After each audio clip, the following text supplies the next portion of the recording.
Hello दोस्तों, स्वागत है आपका एक मेरे नए वीडियो पे। आज का जो वीडियो है वो हिस्ट्री पे रहेगा और हिस्ट्री पे जो महाजनपद था जिसमें कि मगध जनपद आता है, जो कि एग्ज़ाम बेसिस पे बहुत ज़्यादा इंपॉर्टेंट होता है। उसमें कभी सीक्वेंस पूछ देता है तो कभी और कुछ पूछ देता है, तो उसे मैं आज ट्रिक के साथ डील करने वाला हूँ और ऐसा बता दूंगा कि आप जीवन में नहीं भूलोगे और एक भी एग्ज़ाम क्वेश्चन में मतलब एग्ज़ाम में नहीं छूटेगा और सब एग्ज़ाम रिलेवेंट रहेगा। कोई आलतू फालतू का चीज़ नहीं रहेगा दुनियादारी का, सब एग्ज़ाम बेसिस पे रहेगा। तो आप लोग देखिए, आप लोगों को भी ज़्यादा हेल्पफुल मिलेगा। तो चलते हैं मोबाइल स्क्रीन पे और आप लोग को बताते हैं, तो चलिए। तो आपको मैं महाजनपद का सफ़र में ले चलता हूँ और अभी आप ज़्यादा नहीं, जितना देर का वीडियो बनेगा उतना देख लेना यार, एकदम कभी नहीं जीवन में भूलोगे। तो ये मैं आप लोग को मैं वादा करता हूँ, भूल जाओगे तो आप कमेंट करना। बाकी एक भी कमेंट मेरे पास कुछ भी चीज़ का आया था तो वो मैं पढ़ा के छोड़ता हूँ, तो इसीलिए मैं इसे करा रहा हूँ क्योंकि कमेंट इस पे आए हुए थे, तो बस इसीलिए। तो ओके, शुरुआत करते हैं। सबसे पहले तो आप लोग को याद रखना, अभी हिस्ट्री आप लोग पढ़े नहीं हो तो पहले याद रखो महाजनपद होता है। जैसे कि सब पासन उसन पढ़ लोगे ना तो उसका महाजनपद की बात होती है, ठीक है। आराम से समझना, कोई दिक्कत नहीं होगा। महाजनपद की बात होती है तो महाजनपद में बहुत से जनपद हैं।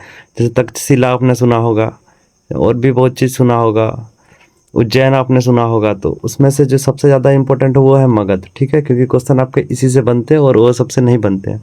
तो सबसे ज़्यादा इंपॉर्टेंट आपके लिए होता है मगध। तो यहाँ पहले महाजनपद का मगध के बारे में तीन चीज़ इंपॉर्टेंट है जो कि आप लोग को जानना जरूरी है, जो डायरेक्ट क्वेश्चन पूछेंगे। पहली बात तो भाषा पूछ देगा, मगध महाजनपद का क्या था, तो वो संस्कृत और प्राकृत है। ये बाकी कभी बना नहीं है, बट अगर पूछ दिया तो संस्कृत या प्राकृतिक, या पूछ भी दिया कोई राजा का कौन सा मतलब भाषा था, तो इसी दोनों में आपको टिक मारना है, होगा ना, तो छांट लोगे आराम से। तो पहली तो यही भाषा याद रखना, ठीक है।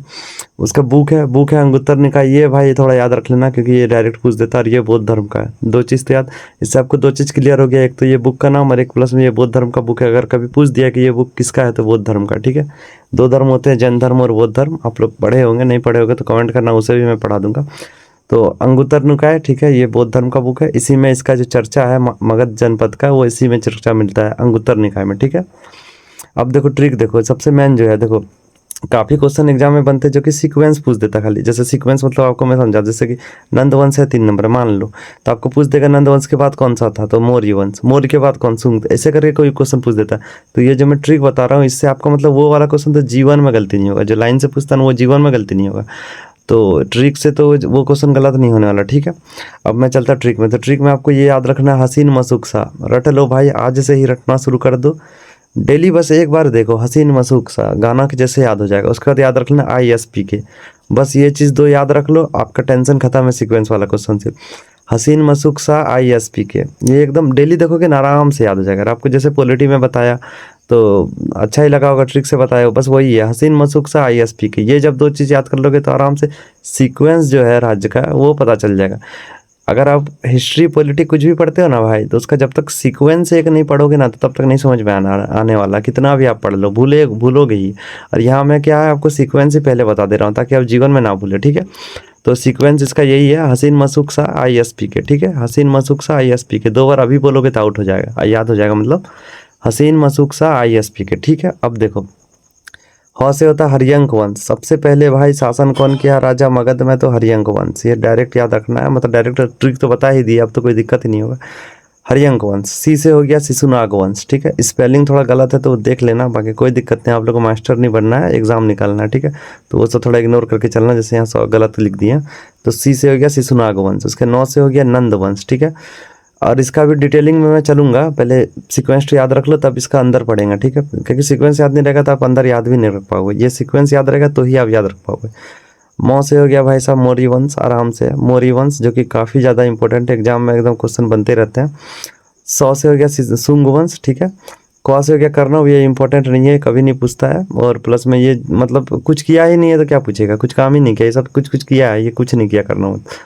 7 से हो गया सतवाहन वंश, ये भी इम्पोर्टेंट है, ठीक है। और उसका ISPK, आई से हो गया यूनानी, ये ज़्यादा इंपॉर्टेंट नहीं है, कभी कभी पूछ देता, बाकी इंपॉर्टेंट। 100 से शक हो गया, इससे पूछता है भाई साहब, इससे पूछता है। बाकी P से पहलव हो गया, ठीक है, ये भी कुछ नहीं करना है तो इससे भी नहीं पूछता है। बाकी K से कुषाण हो गया, तो इससे भी क्वेश्चन भर भर के पूछते हैं SSC में। तो खास करके मैं फेज 13 का एग्जाम दिया, उसमें कुषाण से हर शिफ्ट में एक क्वेश्चन रहता था, ठीक है। और मैं बता देता हूँ, अब वहाँ जैसे पहलव से क्वेश्चन नहीं बनता, लेकिन वहाँ क्वेश्चन कैसे बनेगा पता है एग्जाम में, वो दे देगा कि पहलव के बाद कौन सा शासन करने आया था, तो कुषाण, ठीक है, ऐसे करके याद रखना।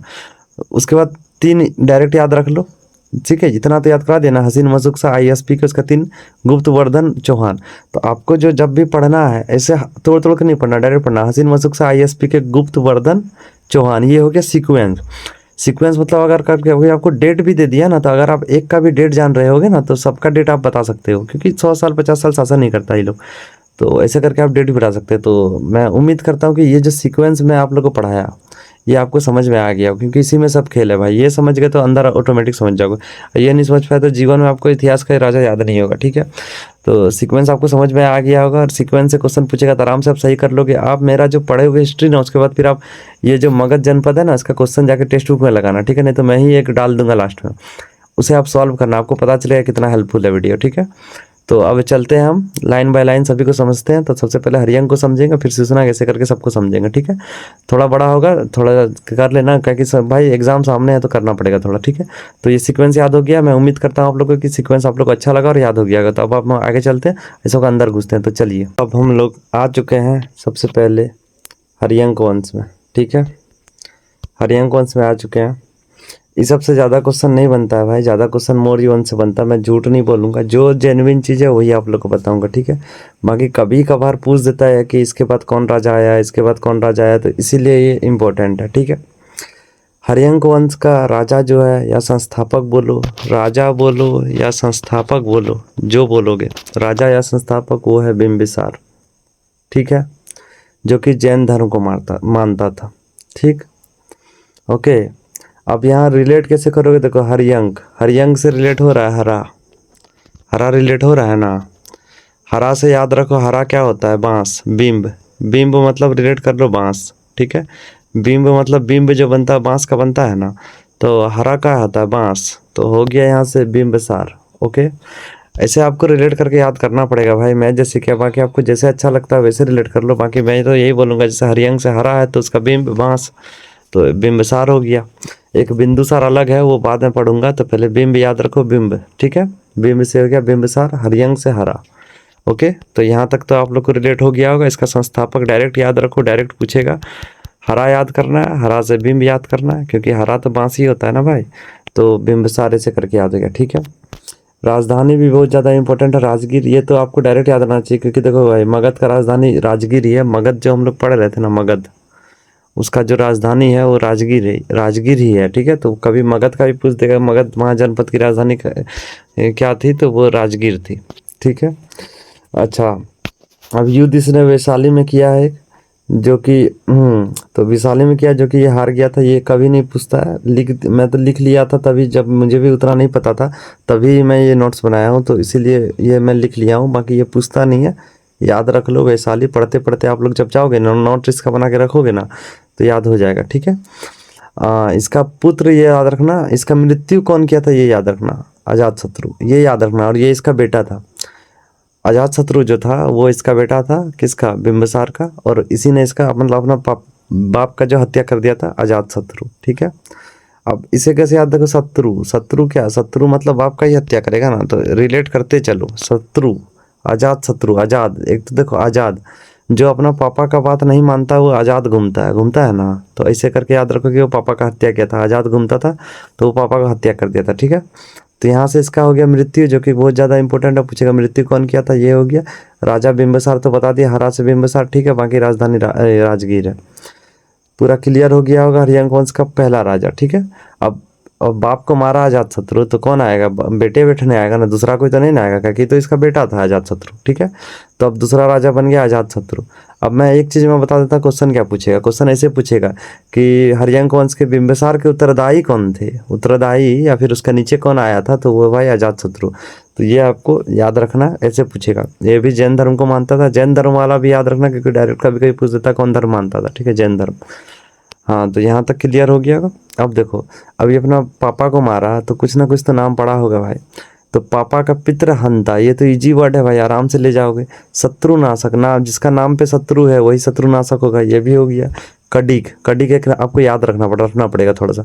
तो 3 नाम है इसका जो इम्पोर्टेंट है, एग्जाम में पूछते रहता है कि पितृनाशक या फिर कडिक या फिर शत्रुनाशक किसे कहा जाता था, तो वो भाई अजातशत्रु को कहा जाता था, ठीक है। अजातशत्रु गया था। बाकी राजधानी तो राजगीर था, तो इसका भी राजगीर रहेगा। अब देखो, बाप राजगीर राजधानी बनाया, अब बेटा दिया उसमें किला बना के। अब देखो भाई, इसमें रिलेट करो कि अभी आप ही लोग का पापा है, मेरा ही पापा है, तो वो कुछ बनाता है घर में, वो घर का निर्माण कराया, ठीक है, मेरा पापा। अब घर में जो पेंटिंग कराने का काम है वो बड़ा बड़ा के हम ही करेंगे ना, वो अपने से तो नहीं ना कराएगा कभी, या कुछ भी एक्स्ट्रा हमको करवाना है तो वो तो हम ही कराएंगे। वो तो घर बना दिया भाई, उसमें अब कुछ एक्स्ट्रा जोड़ना वो हम ही बनाएंगे। तो वही ये याद रख लो कि ये राजगीर का किला बनाया था। ये भी नहीं पूछता है, बता दिए याद रखने का तरीका से, कभी पूछ दिया तो कर लोगे। युद्ध वैशाली से किया, ये भी नहीं पूछता है। मैं वही बता रहा हूँ कि मैं पहले नोट्स किया था तो ये सब लिखा हुआ है मेरा, इस वजह से मैं लिख लिया हूँ, ठीक है। ये सब नहीं रख दो, जो जो याद करने का इंपॉर्टेंट चीज़ है वो मैं आपको बता ही दे रहा हूँ साथ साथ, और वो ट्रिक्स एक साथ आपको याद करा ही दे रहा हूँ, ठीक है। और इसको कॉपी में लिखते चलना है, ये नहीं कि देखते रहेंगे, देखने से याद नहीं होगा। कॉपी में लिखते चलो, काम देगा। और कॉपी में लिखते चलोगे तो बाद में बहुत मदद मिलेगा। बाकी ने रतुन सलाम और अस्त्र युद्ध किया था वैशाली वाला युद्ध में, ये भी उतना इंपॉर्टेंट नहीं है, इसे भी आप स्किप कर सकते हैं। मतलब बस नोट्स में लिख के रखो कि कभी बाई चांस दे दिया तो आप इसमें 10% ही अटेम्प्ट कर पाएगा। सोचो आप कितना आगे बढ़े। और आपको एक चीज़ मैं बता देता हूँ कि एग्ज़ाम में जो स्कोर बढ़ता है वो ऐसे ही बढ़ता है। जो कम अटेम्प्ट किया हुआ बच्चा रहता है उसे अगर आप अटेम्प्ट करोगे तो आपका नंबर बढ़ेंगे, और जो सब अटेम्प्ट किया उसे अटेम्प्ट करोगे तो नंबर नहीं बढ़ेगा, ठीक है। थोड़ा सा स्क्रीन साफ कर लेते हैं, उसके बाद आगे चलते हैं। यहाँ तक आप लोगों को क्लियर है ना? पूरा ट्रिक से लगे हैं भाई, कुछ हम ऊपर नहीं लगे हैं, कुछ नीचे नहीं लगे हैं। आराम से आपको पढ़ना है, मैं पहले ही बोल दिया, आराम से पढ़ना है, अकबकाना नहीं है, ठीक है। यहाँ तक क्लियर है भाई। ये इंपॉर्टेंट हो जाता है पहला बोध संगति, इससे दो चीज़ आपका क्लियर हुआ। एक तो पूछेगा पहला बोध संगति कब हुआ था, तो 483 BC में। बोले ना बौद्ध और जैन का आप बोलोगे ना, उसका बहुत मस्त समझा देंगे, वो भी बहुत मस्त तरीका से ट्रिक के माध्यम से समझा देंगे। बाकी अब याद रखो 483 BC में पहला बौद्ध संगति हुआ था। यहीं पर महात्मा बुद्ध मरा भी था, यही डेट को, ठीक है। ये भी याद रखना, यही डेट को वो मरा था। जिस दिन मरा वही दिन पहला बौद्ध संगति हुआ है। और प्लस में जब भी मरा था तो महापरिनिर्वाण इसे कहा जाता था। ये इंपॉर्टेंट है, महापरिनिर्वाण, महापरिनिर्वाण, ठीक है। ऐसे करके महापरिनिर्वाण कहा जाता, जब वो मरा था ना उसे महापरिनिर्वाण कहा जाता है, ठीक है। बाकी सबको चर्चा बाद में करेंगे जब बौद्ध और ये पढ़ाएंगे। यहाँ उतना मतलब अभी तो मैं राजा पढ़ा रहा हूँ ना, तो ये पहला बौद्ध संगति कराया था भाई, ये याद रख लो। अब देखो, मैं बिम्बिसार को मारा उसका बेटा अजातशत्रु, और अजातशत्रु को उसका बेटा मारा उदयन, तो ये तो आराम से रिलेट हो जाएगा भाई। हरियंक वंश जो है हरा भरा वंश, वहाँ कुछ हरा भरा नहीं है, सब अपना बापे को मार रहा है, यही चीज़ हो रहा है यहाँ। अब देखो भाई, अभी तुम रियल जिंदगी में भगवान को पूजा करते, कुछ भी करते, मतलब क्या ये नहीं होता है कर्मा कि तुम बाप को मारा है तो उसका बेटा भी उसको मार दिया, तो यही चीज़ यहाँ पर भी हुआ है, ठीक है। तो उदयन इसका बेटा का नाम था, तो वो मार दिया था। ये भी क्वेश्चन बनेगा, ये ऐसे नहीं बनेगा, ऐसे बनेगा। अजातशत्रु या तो पूछ देगा कौन मारा था अजातशत्रु को, या तो पूछ देगा अजातशत्रु के बाद कौन शासन करने आया था। ये सीक्वेंस में ही इजी क्वेश्चन पूछता है, ठीक है। इसलिए आप लोगों को मैं पहले ही ट्रिक से उसका सीक्वेंस याद कर दें, क्योंकि सीक्वेंस से भी क्वेश्चन पूछता है। अब उदयन कुछ नहीं किया था, इंपॉर्टेंट नहीं है, हटाओ इसको। बाकी इसका लास्ट शासक नागदासक था, ये याद रखो। क्यों? और इसका मृत्यु आगे वाला जो वंश का आएगा वही करेगा, तो आगे वाला वंश जब पढ़ाएंगे तो वो नाम तो जान ही जाओगे। बाकी आगे वंश आपको ट्रिक से बताते, शिशुनाग वंश है, तो शिशुनाग का शिशुनाग ही शासन करा था, तो वही इसको मारेगा, क्योंकि आगे जो वंश आएगा वही ना मारेगा भाई। अब देखो मैं आपको बता देता हूँ, एक तो शुरू वाला राजा, एक बीच वाला राजा, सीक्वेंस में याद रखो। बाकी ये नागदासक इंपॉर्टेंट इसीलिए हो जाता है क्योंकि डायरेक्ट पूछेगा कि हरियंक वंश का अंतिम शासक कौन था, तो इसीलिए अंतिम और पहला मतलब संस्थापक और लास्ट वाला, ये दो चीज़ तो भाई हमेशा डायरेक्ट में पूछेगा, तो ये दोनों तो याद आपको रहना ही चाहिए। तो मैं उम्मीद करता हूँ कि आपको मैं हरियंक वंश जैसे ही पढ़ाया आपको मैं समझ में आया होगा। ट्रिक के माध्यम से मैं बताया हूँ, सब चीज़ याद कैसे आप रिलेट कर सकते हो वो बताया हूँ, तो समझ में आया होगा। अब मैं चलता हूँ हरियंक वंश का शिशुनाग वंश में, और शिशुनाग वंश आपको बताता हूँ। तो चलिए आगे बढ़ते हैं। तो आगे आप लोग को मैं ट्रिक से बताया था कि आगे 100 से शिशुनाग वंश, हसीन मशूक शाह समझाया था ना, तो उसे पढ़ते रहो अभी से। यह हसीन मशूक शाह, तो सी से शिशुनाग वंश। मेरे पास भी कभी भी याद ये क्वेश्चन आता है ना इसका सीक्वेंस है, तो डायरेक्ट मैं वही याद करता हूँ, हसीन मशूक शाह ISP के, उससे मेरा हो जाता है, ठीक है। तो शिशुनाग वंश है, और आप लोग देख सकते हो कितना छोटा टर्म कंप्लीट कराया। अभी आपको यूट्यूब में कहीं भी आप खोल के देख लो, कोई सर के पास भी चल जाओ, वो डिटेल में बताने जाएगा, वो कभी नहीं शॉर्ट में बताएगा। और मैं भी इतना ही पढ़ा हूँ, इतना से मेरा सब आंसर हो जाता, तो आप लोग को भी इतना ही पढ़ना, इसी से हो जाएगा, क्योंकि आप लोग को भाई डिग्री नहीं हासिल करना, नौकरी लेना है, तो इतना ही पढ़ो काफ़ी है, ठीक है। अच्छा, राजा है शिशुनाग वंश, शिशुनाग से शिशुनाग आराम से याद हो जाएगा, 2 से 100 से शिशुनाग याद करा ही दिए, यहाँ शिशुनाग ही है इसका ये संस्थापक। फर्स्ट राजा इंपॉर्टेंट है और लास्ट राजा, ये तो आपको मैं शुरू में ही बोला था। तो फर्स्ट राजा शिशुनाग वंश है, बाकी ये इंपॉर्टेंट नहीं है कहाँ शासन किया था, बाकी शिशुनाग वंश याद रखो। दूसरा राजा इसका काला अशोक है, इम्पोर्टेंट है भाई, क्यों? क्योंकि दूसरी बोध संगति ही कराया। अब देखो पहली बोध संगति हुआ था कब भाई? 483 ईस्वी में, पीछे बताए थे ना, जो कि वो कराया था अजात शत्रु, ठीक है। अब दूसरी बोध संगति कराया काला अशोक, काला अशोक, काला, ठीक है। शिशु नाग, नाग आ रहा है ना, नाग, नाग कैसा होता है? काला। तो काला यहाँ से याद हो जाएगा, जैसे देखोगे शिशु नाग वंश, नाग कैसा होता है? काला, तो काला अशोक। अब 483 में देखो 100 माइनस करके, 100 माइनस कर दोगे 483 में, तो क्या आएगा? 383। तो मतलब दूसरा बोध संगति 383 में हुआ है। इससे आपको बोध बोध का भी दो संगति पता चल गया, और प्लस में इसका डेट भी पता चल गया 483। अगर आपको 483 याद है तो आप 383 ऑटोमेटिक याद कर ले जाओगे, ठीक है। और बाकी बोले ना हम बोध और जयंत पढ़ा देंगे तो आप लोग इतना मत समझ में आएगा ना, मतलब क्या बोले, उससे भी कभी गलत नहीं होगा। तीसरा है भाई नंदी वर्मन। इसे इसमें इंपॉर्टेंट क्या है मैं बताता हूँ। हत्या इसका महापद्म नंद किया था, जो कि आगे वाला वंश का है, नंद वंश का, ठीक है। तो ये बहुत ज़्यादा नाम इंपॉर्टेंट हो जाता है। महापद्म नंद किसका हत्या किया था? नंदी वर्मन का, ठीक है। यही है ज़्यादा, मतलब यही तीनों में बस। इसका संस्थापक याद रखो, इसका लास्ट शासक कौन था, इसे मारा कौन था, ये याद रखो। दूसरी बोध संगति काला अशोक, काला कैसे बताया? नाग से, ठीक है। तो ये क्लियर हो गया। अब चलते हैं नंद वंश की तरफ। देख रहे हो कितना एकदम 1 से 2 मिनट है, पूरा शिशुनाग वंश खत्म है। किसी का यूट्यूब में पढ़ने जाओ, देखो एकदम नहीं, आधा 1 घंटा का निकल जाएगा, तब बताना। तो शिशु नंद वंश का महापद्म नंद, नंद आ रहा है नंद, क्या कि और सबका नाम में नंद नहीं है, इसी का वंश का नाम में नंद पड़ेगा आपको लास्ट में, ठीक है। नंद वंश का नाम है नंदनंत एकराट। अब बताते हैं एकराट इसको क्यों बोला जाता था। यहाँ लिखे नहीं है, बट आप लोगों को बस कहानी ऐसा बोल देता हूँ ताकि आपको याद रहे। एकराट इसीलिए बोला जाता था क्योंकि ये जो मतलब शासन जो है ना, सबसे पहले मतलब पूरा इधर उधर का युद्ध करता था ये। और सब राजा क्या थे, अपना आसपास में लड़ता था, ये मतलब पूरा दूर दूर तक युद्ध करता था, इसलिए एकराट कहा जाता था। प्लस में इसे बोल सकते हो कि ये मरने के लिए मतलब अपना जात को नहीं रखता था, क्षेत्रीय धर्म के जात को रखता था, जिसलिए इसलिए इसे एकराट कहा जाता था, ठीक है। तो ये तो क्लियर हो गया। बाकी इसने कलिंग युद्ध, सबसे पहले कलिंग युद्ध कब किया, कौन किया था? तो यही किया था। ये भी कभी नहीं पूछता है, लेकिन याद रख लो कलिंग युद्ध सबसे पहले कौन किया था? महापद्म नंद किया था, ठीक है। धनानंद ये इंपॉर्टेंट है भाई, महापद्म नंद उतना इंपॉर्टेंट नहीं है, बस इसका याद रखो संस्थापक कौन था? महापद्म नंद। बाकी धनानंद इंपॉर्टेंट है।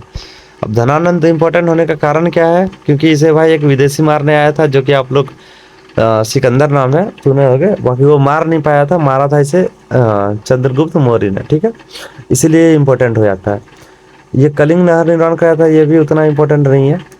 ज़्यादा इम्पोर्टेंट इसका यही है कि धनानंद जो है इसको मारा था कौन भाई? सिकंदर मारने आया था, लेकिन वो मार नहीं पाया था, तो इसको चंद्रगुप्त मौर्य ने मारा था। ये इंपॉर्टेंट है, इसे मारा कौन था? चंद्रगुप्त मौर्य। और प्लस में और एक इंपॉर्टेंट है, तो अंतिम शासक था नंद वंश का, ठीक है। हाँ, अब इसका मृत्यु 323 बीसी को हुआ, ये याद नहीं, यहाँ नहीं हो रहा है ना, अभी आगे चल के आपको याद करा देंगे, टेंशन मत लो। तो मैं उम्मीद करता हूँ शिशुनाग और नंदवंश आपको क्लियर हो गया होगा। इस पर ज़्यादा इंपॉर्टेंट नहीं है, ये सीक्वेंस में ही पूछेगा, या जो जो पूछेगा वो मैं आपको बता चुका हूँ, ठीक है। तो यही पूछेगा। अब मैं चलते हैं आगे। नंदवंश के बाद क्या हुआ था कि एक विदेशी आक्रमण जो यहाँ पड़े ना, कि सिकंदर इसे मारने आया था लेकिन नहीं मार पाया, चंद्रगुप्त मौर्य मारा। तो चंद्रगुप्त मौर्य से पहले सिकंदर आया था, सिकंदर से भी 1-2 क्वेश्चन पूछता हुआ मैं आपको बता दूंगा, डील कर देता हूँ, उसके बाद मैं मौर्य वंश पे चलूंगा। सीक्वेंस याद रखना है, हसीन मसूक सा, हसीन मसूक सा, तो ह सौ नौ तक हो गया, ठीक है। उसका मौ से मौर्य आ रहा, लेकिन उसके बीच में जो ये सिकंदर आया था ना, उसे थोड़ा सा इंपॉर्टेंट, क्योंकि 1-2 क्वेश्चन उससे निकल जाते हैं। तो सिकंदर को भी पढ़ लेते, उसके बाद फिर मौ वाला मौर्य वंश पढ़ेंगे, ठीक है। क्योंकि मौर्य वंश के चंद्रगुप्त मौर्य ने ही से मारा था। तो चलते हैं अब सिकंदर पढ़ने की, तो चलिए। हाँ, तो चलिए चलते हैं विदेशी आक्रमण। नंदवंश को तो मतलब नंदवंश को ये मारने आया था, लेकिन मार नहीं पाया था। तो आया तो था इंडिया, इसलिए इम्पोर्टेंट हो जाता है, क्योंकि ये आया था इंडिया, ठीक है। बाकी इसे अब पढ़ते हैं। तो विदेशी आक्रमण, सबसे पहले विदेशी आक्रमण कौन किया था भाई? ईरानी। याद रखो, कभी कभार पूछ देता है कौन आया था, ईरानी या यूनानी, जो ऑप्शन में दिखे मार देना, ठीक है। जो ऑप्शन में दिखे मार देना। सिकंदर नाम याद रख लो, ये काफ़ी फेमस नाम है, इसे ट्रिक से याद रखने की जरूरत है ही नहीं। विदेशी एक ही था सिकंदर, जो कि आया था इंडिया, ठीक है। और डेरियस ये उतना इम्पोर्टेंट नहीं है सिकंदर जितना इम्पोर्टेंट है, लेकिन याद रखो सबसे पहले कौन आया था? ईरानी, उसका यूनानी, ठीक है। ईरानी यूनानी। हाँ, तो चलिए चलते हैं सिकंदर की ओर, ठीक है। अब देखो सिकंदर का जन्म 356 323, ये इंपॉर्टेंट है नहीं उतना, लेकिन 323 में अभी पता है धनानंद मारा था। तो ये अभी अब जब इसका विदेशी आक्रमण में जब ये क्या बोलते हैं सिकंदर का स्टोरी पढ़ोगे ना, तो आपको पता चल जाएगा कि 323 को क्यों मरा, ठीक है। तो सिकंदर का थोड़ा सा मैं आप लोग को स्टोरी बता देता हूँ, थोड़ा सा, ठीक है। उसके बाद मैं यहाँ से पढ़ा दूंगा। तो सिकंदर जो भाई भारत आया था, ठीक है। दो सेना, थल सेना और जल सेना लेकर के ये आया था। हाँ, आने के बाद में क्या हुआ कि लड़ते लड़ते लड़ते इसके भारत पे नजर गड़ गई थी। तो वो गया, ये क्या बोलते हैं, वही जो नंदवंश यहाँ शासन कर रहा था मगध, क्योंकि सबसे शक्तिशाली तो मगध ही था। तो नंदवंश का गया था, वही जो लास्ट में धनानंद था उसे मारने गया था। बट धनानंद को ये मार नहीं पाया और ये वापस लौट गया घर। तो जब वापस लौटा ना तो तभी मर गया था। तो 323 बीसी को वापस लौटा, और उसी टाइम लौटते लौटते ये मारा था, तभी तभी ये चंद्रगुप्त मौर्य इसे मार चुका था। किसे?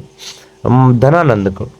जो अभी पढ़े उसे मार चुका था चंद्रगुप्त मौर्य ने, जो कि आगे हम लोग पढ़ेंगे मौर्य वंश। ठीक है, तो ये इसका शॉर्ट टाइप स्टोरी है कि ये कैसे आया था भारत और मार नहीं पाया था। मारने नहीं कारण का कारण क्या है कि इसका मतलब जो थल सेना या जल सेना याद नहीं आ रहा, लेकिन वो बोल दिया था कि वापस लौट गया था एक सेना, तो जिस वजह से युद्ध नहीं हो पाया था, मार नहीं पाया था। अब इसका डिटेल पढ़ते हैं। युद्ध में गंधार में जो आंबिक हारा है ये इंपॉर्टेंट नहीं है, इंपॉर्टेंट ये है पंजाब वाला, पोरस के साथ जो लड़ा था। डायरेक्ट पूछेगा सिकंदर ने वाडीवास या कुछ करके युद्ध है, देख लेना, थोड़ा मतलब याद नहीं आ रहा, थोड़ा वाडीवास करके युद्ध का नाम है। ठीक है, वाडीवास कुछ तो नाम ऐसा, डायरेक्ट क्वेश्चन पूछता है एमटीएस में, तो मैं बहुत क्वेश्चन देख चुका हूँ वाडीवास। ठीक है, तो वाडीवास का युद्ध लड़ने गया पोरस से। हाँ, तो पोरस से लड़ने गया पंजाब में। अब देखो झेलम नदी, अब यहाँ नदी कैसे काम देगा, नदी झेलम नदी। अब देखो यहाँ पंजाब लिखे हैं तो झेलम नदी भाई कश्मीर में बहता है, तो कश्मीर और पंजाब मतलब लगभग तो सटले है ना मैप में देखोगे तो इसीलिए वही सब लगभग क्षेत्र में लड़ा है ये लोग। तो आपसे पूछेगा क्या कौन सा नदी में लड़ा था, तो झेलम नदी। प्लस में कौन सा युद्ध का नाम था, ये इंपॉर्टेंट, वाड़ीवास युद्ध। प्लस से पूछेगा किससे लड़ा था, पोरस से। ठीक है, तो याद हो ही जाएगा यार, पोरस। पंजाब याद मत रखो, लेकिन पोरस याद रखो, पोरस याद रखो। पोरस हार गया था, सिकंदर जीता था, झेलम नदी के पास लड़ा था। पंजाब से रिलेट कर लो झेलम नदी, क्योंकि उधर झेलम नदी ही बहता है, गंगा तो नहीं बहने जाएगा, गंगा तो इधर बहता है नीचे तरफ। ठीक है, तो झेलम याद कर लो। बाकी पोरस पोरस एक दो नाम, ये सब तो नाम याद रहने वाला नाम है यार, इसमें तो टेंशन नहीं होना चाहिए। यहाँ देखो मैं लिखा हूँ नंदवंश को नहीं मार पाया, वही मैं वहाँ भी लिखा था। ठीक है, अब इसका सेना का नाम याद रखो, थल सेना सेल्यूलस निकेटर, सबसे ज्यादा इंपॉर्टेंट है, ये पूछता है। जल सेना नहीं पूछता, थल सेना पूछता है। सेल्यूलस निकेटर जो कि इसका थल सेना था, ये इंपॉर्टेंट है भाई, ये पूछता है। जल सेना नहीं पूछेगा, निर्याकस नाम है, लेकिन थल सेना पूछेगा कि कौन था इसका, सेल्यूलस निकेटर। ठीक है, अब ये जब गया था ना तो ये मरा था कहाँ, बेबीलोन में, इराक में, जो कि इसके साथ ना इसका घोड़ा का नाम याद रखो, बुके फराल। ये भी पूछता है, बुके फराल रेलवे का एकदम बुके फराल फेवरेट क्वेश्चन है भाई साहब। एनटीपीसी ये क्या बोलते हैं, एमटीएस में पूछ देगा, तो ये याद रखो बुके फराल। और आपको मैं बता देना चाहता हूँ, तो जो बुके फराल मारा था ना, तो बुके फराल नाम का झील भी एक जम्मू कश्मीर में बनाया था, जो कि बुके फराल के नाम से ही है। ठीक है, तो वो भी याद रख लो, पूछता नहीं है लेकिन याद रख लो, बुके फराल इसका घोड़ा का नाम तो याद आपको रहना ही चाहिए। तो आप इससे क्या चीज़ सीखे, सबसे पहले कौन आया था, ईरानी, फिर यूनानी। यूनानी में सिकंदर आया। ठीक है, सिकंदर इतना जिंदा रहा था, उतना इंपॉर्टेंट नहीं, मेसोपोटामिया में जन्म लिया था। ठीक है, मेसोपोटामिया का भी बोल देगा, मेसोपोटामिया से कौन आया था, तो सिकंदर आया था। ठीक है, बाकी गंधार वाला युद्ध इंपॉर्टेंट नहीं है, मत याद करना। पंजाब वाला युद्ध याद रखना, पोरस हारा था, इसमें तो सब इंपॉर्टेंट है। पंजाब में लड़ा था, पोरस को हराया था, झेलम नदी पे हुआ था। ठीक है, और युद्ध का नाम है वाडीवास का युद्ध, वाडीवास वाडीवास वाडीवास, लिखा नहीं हो लिख लेना, वो आकर डोहर से ही वो वास। ठीक है, तो ये हो गया आपका विदेशी आक्रमण का पढ़ा दिए, सबसे पहले विदेशी आक्रमण यही किया था। ठीक है, अब चलते हैं हसीन मसूक शाह का जो ट्रिक चल रहा था मेरा, तो हम लोग 9 तक नंदवंश तक पढ़ चुके हैं। अब वहाँ से क्या करेंगे भाई, हसीन मसूक शाह मतलब कि अब मौर्य वंश आता है, मौ आता है, तो मौ से मौर्य वंश, अब मौर्य वंश की तरफ चलते हैं, जो कि काफ़ी ज़्यादा इंपॉर्टेंट है। तो चलिए चलते हैं मौर्य वंश की तरफ। तो अब चलते हैं हम लोग मौर्य वंश की तरफ। ठीक है, काफ़ी ज़्यादा इंपॉर्टेंट है, काफ़ी ज़्यादा भी आई लगा लो, इससे हर एग्ज़ाम में क्वेश्चन बनते हैं। अगर एक क्वेश्चन पूछना होगा ना राजा से, तो ये मौर्य वंश से ही पूछेगा। ठीक है, वो सब जो मैं शुरू में बताया वो सब से भी पूछता है, लेकिन वो सब में थोड़ा हार्ड टाइप का हो जाता है, लेकिन मौर्य वंश से होगा किसमें सबको ही आंसर करता है, और ये पूछेगा ही पूछेगा, कोई शक नहीं है, कोई शक नहीं है, पूछेगा ही पूछेगा। ठीक है, तो मौर्य वंश की ओर चलते हैं। अच्छा लग रहा है, अगर वीडियो समझाने का तरीका अच्छा लग रहा है तो कमेंट करें, अच्छा कमेंट करें, आगे कोई बताए कि क्या पढ़ाना वो भी मैं पढ़ा दूंगा। तो मौर्य वंश पे चलते हैं। तो सबका संस्थापक याद कर रहे थे, तो इसका तो संस्थापक हो गया चंद्रगुप्त मौर्य। तो 2 बार तो हम चंद्रगुप्त मौर्य 2-3 बार नाम तो ले चुके हैं, तो इससे आप लोग को थोड़ा तो याद हो ही गया होगा। और ये कुछ रॉकेट जादू नहीं है, ये इजी है, तो कुछ कुछ को आपको डायरेक्ट भी याद रखना पड़ेगा। सब चीज़ आप ट्रिक से याद करने जाओगे तो फिर थोड़ा गड़बड़ हो जाएगा। ठीक है, तो याद रखो इसका संस्थापक कौन है मौर्य वंश का, चंद्रगुप्त मौर्य। ओके, कौन है, चंद्रगुप्त मौर्य। ठीक है, इसका गुरु चाणक्य है, बहुत ज़्यादा इसमें मतलब जो जो चीज़ हम बता रहे हैं मौर्य वंश का एक भी फेक नहीं है, मतलब शुरू से जो बता रहे हैं सब भाई बहुत ज़्यादा इंपॉर्टेंट, क्योंकि मैं पूरा छांट के लिखा हूँ। आप किसी का भी वीडियो देखने चल जाओ बहुत लंबा बताएगा, इसलिए मैं बता रहा हूँ सब यहाँ छांट के लिखा हुआ है, छांट के। हाँ तो रिलेट करना आप लोग चंद्रगुप्त मौर्य, ठीक है। तो चंद्रगुप्त मौर्य का थोड़ा सा स्टोरी बता दूं मैं। तो चंद्रगुप्त मौर्य मतलब क्या था कि एक जब छोटा था ना चंद्रगुप्त मौर्य, तो ये चाणक्य इसका जो गुरु पढ़ रहे हो ना चाणक्य, ठीक है, जिसका कौटिल्य भी नाम था, और इसने अर्थशास्त्र बुक लिखा था, ये भी इम्पोर्टेंट है, ये सब तो बेसिक बन गया जो कि नहीं पूछता है। तो चाणक्य जो था ना, तो एक बार वही धनानंद का, हाँ धनानंद का दरबार में चाणक्य एक बार गया था, धनानंद का दरबार में, ठीक है। अभी जो हम लोग पढ़े ना धनानंद नंद वंश का लास्ट, जिसको कि चंद्रगुप्त मौर्य ने मारा था, उसका राज में गया था कौटिल्य, ठीक है। अब वो गया ना तो इसको पूरा बेइज्जती कर दिया था, कौटिल्य और चाणक्य जो पढ़ रहे हो इसको पूरा बेइज्जती करा दिया था धनानंद, हाँ मतलब वैल्यू नहीं दिया था, पूरा बेइज्जती किया था। तो इसका क्रोध में आकर, इसी का क्रोध में आकर चाणक्य और कौटिल्य जो है, इन्होंने जाके चंद्रगुप्त मतलब एक लड़का खोजा जो कि उसका बदला ले सके, तो उसे मिला चंद्रगुप्त मौर्य। चंद्रगुप्त मौर्य पहले कोई राजा उजा नहीं था, ठीक है, वो बस नॉर्मल सा लड़का था। तो चाणक्य जैसे चंद्रगुप्त मौर्य को पूरा सब चीज़ सिखाया, तीर चलाना सिखाया, भाला चलाना सिखाया, युद्ध का मतलब जो जो चीज़ जरूरी होता है युद्ध के लिए, वो सारा चीज़ मतलब चंद्रगुप्त मौर्य को कौटिल्य ने सिखा दिया। कहानी की तरह आप लोग को बता रहा हूँ ताकि मतलब भूले ना आप लोग, कुछ याद ना आए तो कहानी तो याद आ जाएगा, उस पर भी आप लोग आंसर कर ले जाओगे, ठीक है। तो यही है। तो उसको पाया चंद्रगुप्त मौर्य को कौटिल्य, चाणक्य जो है, उसका पाने के बाद में उसे सब चीज़ अस्त्र शस्त्र सिखा दिया। उसका जब उम्र हो गया चंद्रगुप्त मौर्य का, तो वो क्या किया, चल गया धनानंद के पास उसे मारने। तो तभी क्या था कि सिकंदर आ चुका था, तो तभी रुका ही थोड़ा वेट किया, उसको देखा कि सिकंदर चले ही गया है, अभी आप लोग को सिकंदर में पढ़ाया पीछे। तो सिकंदर चले गया तो चंद्रगुप्त मौर्य मार दिया उसे। अब ये नहीं पूछेगा कि वो कौन सा युद्ध था या क्या था, इसलिए डायरेक्ट याद रखो चंद्रगुप्त मौर्य धनानंद को मारा था। अब पहले के ज़माने में क्या था कि राजा को मारता था ना, तो अब देखो जीत का कुछ निशाने चाहिए ना भाई, जैसे हम लोग क्रिकेट खेलते हैं या कुछ भी खेलते हैं तो जीतते हैं तो क्या ट्रॉफी मिलता था। तो पहले जीतने के बाद राज्य तो मिलता ही मिलता था, प्लस में उसका जो बेटी है जिसको जो हारा, उसका बेटी से भाई राजा शादी कर लेता था, मतलब जो जीता उसका बेटी से, ये मैं बेटी बना रहा हूँ, उसका बेटी से जो भी राजा जीतता था वो शादी कर लेता था, ये नियम था भाई। पहले मगध वाला में यही नियम था, मतलब राजा का बेटी से शादी करेगा, जो जीत गया वो शादी करेगा। तो आपको जो इसका स्टोरी है वो तो आपको समझ में आ ही गया होगा। अब आगे चलते इसका स्टोरी की ओर, ठीक है। चाणक्य याद हो गया गुरु, राजा हो गया इसका संस्थापक चंद्रगुप्त मौर्य, ठीक है। पत्नी दूरधरा, अब देखो युद्ध जीता, तो जो धनानंद का बेटी था ना उसे शादी करा दिया दूरधरा। अब आप लोग को लग रहा होगा ये सब नाम यूनिक, लेकिन आप 2 दिन पढ़ोगे ना तो ये सब नाम ऑटोमेटिक याद हो जाएगा, ऑटोमेटिक। अब रीडिंग खाली दोगे तो याद हो जाएगा, आपको रटने का जरूरत नहीं, बस रीडिंग दे देना, क्योंकि कहानी तो आपको मैं समझा चुका हूँ, तो कहानी आपको याद होगा ना तो तभी रिलेट होगा ना तो याद आ जाएगा। तो धनानंद का बेटी था, कौन धनानंद, जिसको चंद्रगुप्त मौर्य मारा था, तो मारा था उसका बेटी शादी कर लेगा, क्योंकि पहले नियम था कि बेटी शादी किया जाता था, आप लोगों को मैं बता चुका हूँ। अब आ जाते हैं, पहला युद्ध तो वही हो गया, धनानंद को हरा दिया, ठीक है। अब दूसरा, अब देखो सिकंदर जो आया था, बहुत एकदम आराम से समझना भाई, आप लोगों को मैं कहानी ऐसा बता रहा हूँ, ठीक है, ताकि भूले ना, यहाँ लिखे बहुत शॉर्टकट में लेके बता रहे कहानी। अब देखो जो सिकंदर जो आया था, तो तभी तो क्या था, उसका जल सेना वापस उसको लौटा देता, लेकिन थल सेना को पूरा मन था लड़ने का, ये है थल सेना उसका, ठीक है, थल सेना को पूरा मन था लड़ने का। अब देखो सिकंदर तो मर गया। अब सिकंदर मरा तो उसका जो थल सेना था सेल्यूलस निकेटर, अभी आप लोग को मैं पढ़ाया था, सेल्यूलस निकेटर जो कि थल सेना था, वो आ गया लड़ने चंद्रगुप्त मौर्य से, क्योंकि उसको तभी लड़ने का मन था लेकिन तभी लड़ नहीं पाया था, तो इसलिए आ गया, ठीक है। आने के बाद में अब देखो चंद्रगुप्त मौर्य था, अब उसको जब गुरु चाणक्य था, चाणक्य तो जान रहे कितना दिमाग वाला था, तो क्या हुआ कि वो जब लड़ने आया था तभी, अब देखो मगध कहाँ है, बिहार में है भाई, बिहार में। और एक चीज़ आप लोग जो बिहार से होगे उसे पता होगा कि बिहार में एकदम जो व्यास नदी है वो बाढ़ ला देता है, मतलब बिहार में कोसी लाता, लेकिन उससे पहले ही एक व्यास नदी चलती है जो कि बाढ़ लाती है, ठीक है। तो क्या हुआ कि मतलब तो रुको, सॉरी सॉरी यार, बिहार में नहीं, मतलब मगध तो बिहार में है, लेकिन ये लोग पाटलिपुत्र इसका राजधानी था, मौर्य वंश का, थोड़ा थोड़ा सा मिस्टेक हो गया, माफ कर देना, पाटलिपुत्र इसका राजधानी, ठीक है। तो वहां पर क्या व्यास नदी बहता था, तो व्यास नदी में क्या था, बाढ़ आया हुआ था उस टाइम पे, हाँ, जब सेल्यूकस निकेटर लड़ने आया था, ठीक है। तो जब सेल्यूकस निकेटर आया ना लड़ने, तो चंद्रगुप्त मौर्य था बुद्धि वाला, तो जानिए रहे चंद्रगुप्त मौर्य, सुने ही होगा बहुत तेज था। तो ये क्या किया, वो लोग आया था बहुत घोड़ा उड़ा से लड़ने, ठीक है।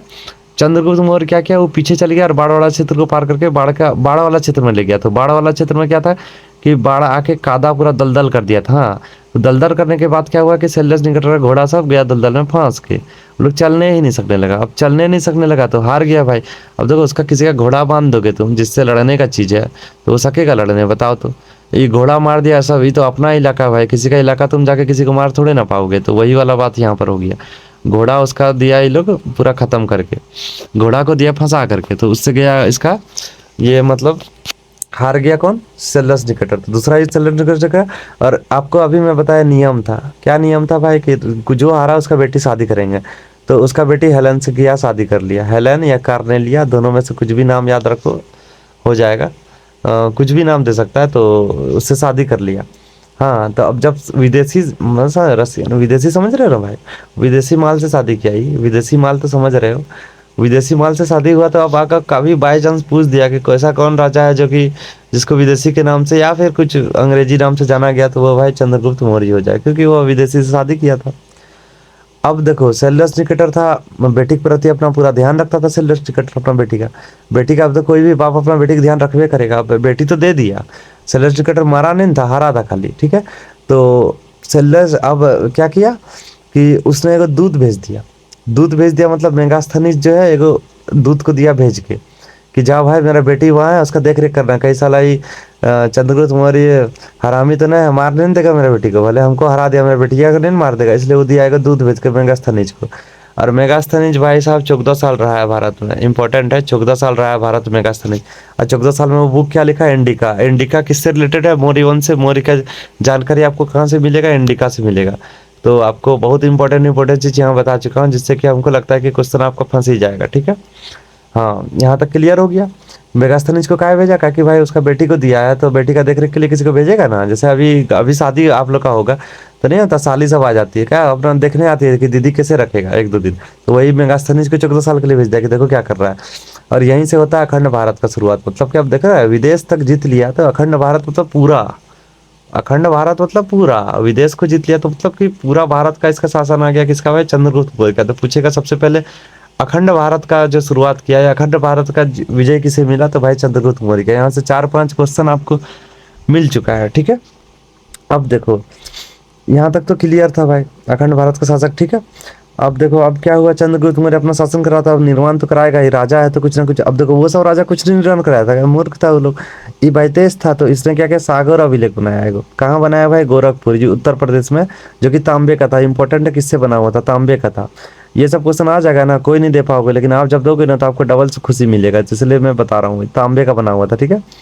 क्योंकि राजा तो कुछ ना कुछ बनाएगा ही ना भाई। और अखंड भारत का था तो ये उत्तर प्रदेश में बना दिया। बाकी सुदर्शन झील बहुत ज़्यादा इंपॉर्टेंट, भी आई टिक मार लो यार। सुदर्शन झील कौन बनाया था? तो चंद्रगुप्त मौर्य। कहाँ बनाया था? गुजरात में, ठीक है। अब बना तो दिया ही, अब इससे बहुत साल बाद आया एक रुद्रदामन राजा नाम का आया था, जो कि आपको मैं आगे पढ़ाऊंगा। तो वो क्या, इसका पूर्ण निर्माण कराया। मतलब नहीं था टूटा फूटा घर जाता है तो दीपावली में रंग करवाते हो, तो वही पूर्ण निर्माण कराया।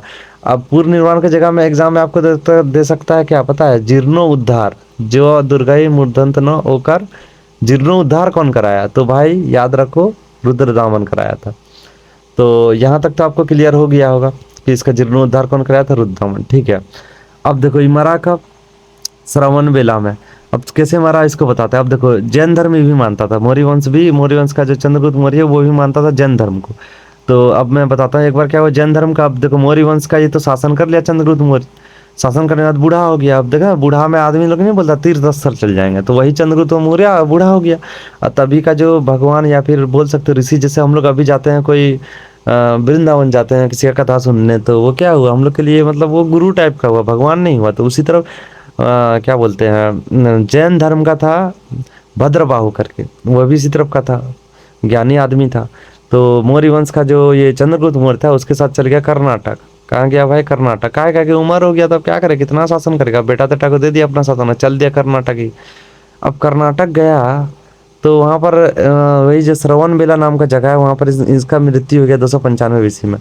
हाँ, और यहाँ से और एक चीज़ उत्पन्न क्या हो रहा पता है आपको? वहाँ पूछेगा कि मौर्य वंश का जो बेटा था ना बिंदुसार, देखो शुरू में एगो बिंबसार पढ़े हैं, बिंब बांस बिंब, याद है ना, हरा बांस बिंब, यहाँ बिंदु है, बिंदु बिंदु, ठीक है।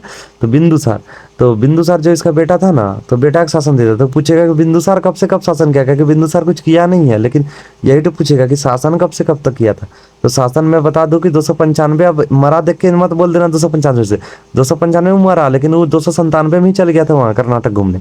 तो 297 से शासन ही शुरू किया बिंदुसार, और किया अशोक जब तक नहीं आया तब तक शासन किया, ठीक है। तो 297 याद रखे। अब आगे चलते हैं, ये देखो मैं लिख दिया हूँ, भद्रबाहु जयंत के साथ कर्नाटक गए थे, वहाँ मारे गए, ठीक है। और चाणक्य का बुक अर्थशास्त्र मैं बता चुका हूँ, जो कि इंपॉर्टेंट है, नहीं पूछता, इजी क्वेश्चन हो जाता है इसलिए नहीं पूछता, कभी पूछ दिया था अर्थशास्त्र, ठीक है। बाकी ये इंपॉर्टेंट है चाणक्य का बुक। अब आ गया बिंदुसार, बिंदुसार का दूध बेटा था, ठीक है, एगो सुसीम एगो अशोक, जो कि सुसीम इंपॉर्टेंट नहीं है, अशोक इंपॉर्टेंट, जो कि मुझे हम लोग को पढ़ना है अशोक, ठीक है। तो सुसीम अशोक, सुसीम कश्मीर का राजा था, अशोक अवंती का राजा था, ठीक है। हाँ अब देखो, अब यहाँ देखो, अब ये फेमस कि बिंदुसार किसके था, बाप चंद्रगुप्त और बेटा अशोक के नाम से था, बाप चंद्रगुप्त और बेटा अशोक के नाम से फेमस था।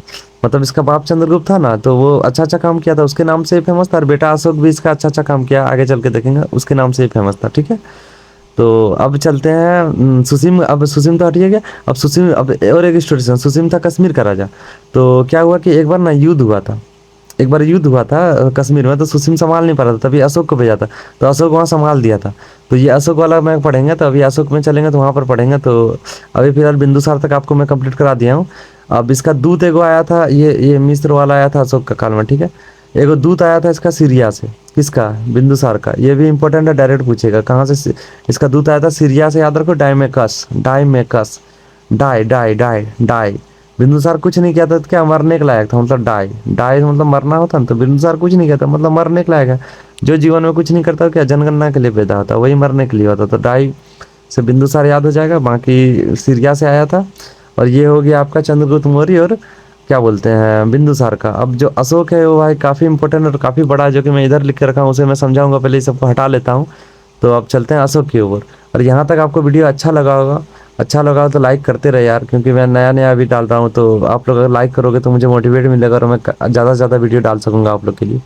तो अब चलते हैं अशोक की ओर, ठीक है, ठीक है। तो अब चलते हैं अशोक की ओर। अशोक थोड़ा बड़ा है भाई, क्योंकि अशोक बहुत सारा काम किया है, चंद्रगुप्त मौर्य तो कर भी किया, लेकिन जो जो किया है वो इम्पोर्टेंट मैं बता चुका हूँ। अशोक भी जो जो काम किया बहुत सारा काम किया, बाकी जो इसका इंपॉर्टेंट काम है, जो कि एग्जाम में क्वेश्चन बनते रहते हैं, वो मैं आपके साथ डील करूँगा। हाँ, तो सबसे पहले इसका जन्म, जन्म इम्पोर्टेंट नहीं है, जो इम्पोर्टेंट नहीं है वो मैं आप लोग को बोल भी दे रहा हूँ। बाकी राज्याभिषेक बहुत ज़्यादा इंपॉर्टेंट है, जन्म नहीं याद करोगे चलेगा, लेकिन राज्याभिषेक याद करोगे बहुत काम देगा, ठीक है। तो राज्याभिषेक ये 269 बीसी में किया था। चंद्रगुप्त मौर्य मरा कब था, 295 बीसी में, अभी पढ़े हम लोग। 297 से शासन शुरू किया था कौन, बिंदुसार, बिंदुसार उसका बेटा चंद्रगुप्त मौर्य का, ठीक है। बिंदुसार शासन किया था। अब बिंदुसार 269 तक, अब कभी पूछ देगा, कभी क्या पूछा है ये क्वेश्चन कि बिंदुसार कब से कब तक शासन किया था। तो बिंदुसार कब किया था आपको मैं बता चुका हूँ, 297 से 269 तक, ठीक है, 269 तक, ओके।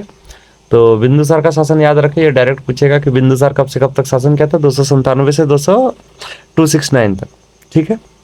आराम से याद हो जाएगा, कोई दिक्कत नहीं है। एक दो आप लोग को याद भी करना पड़ेगा यार, आप लोग कंपटीशन का तैयारी कर रहे हो, ऐसा थोड़े ना, सब सब अगर आसान रहता तो फिर तो सभी नौकरी ले लेता ना।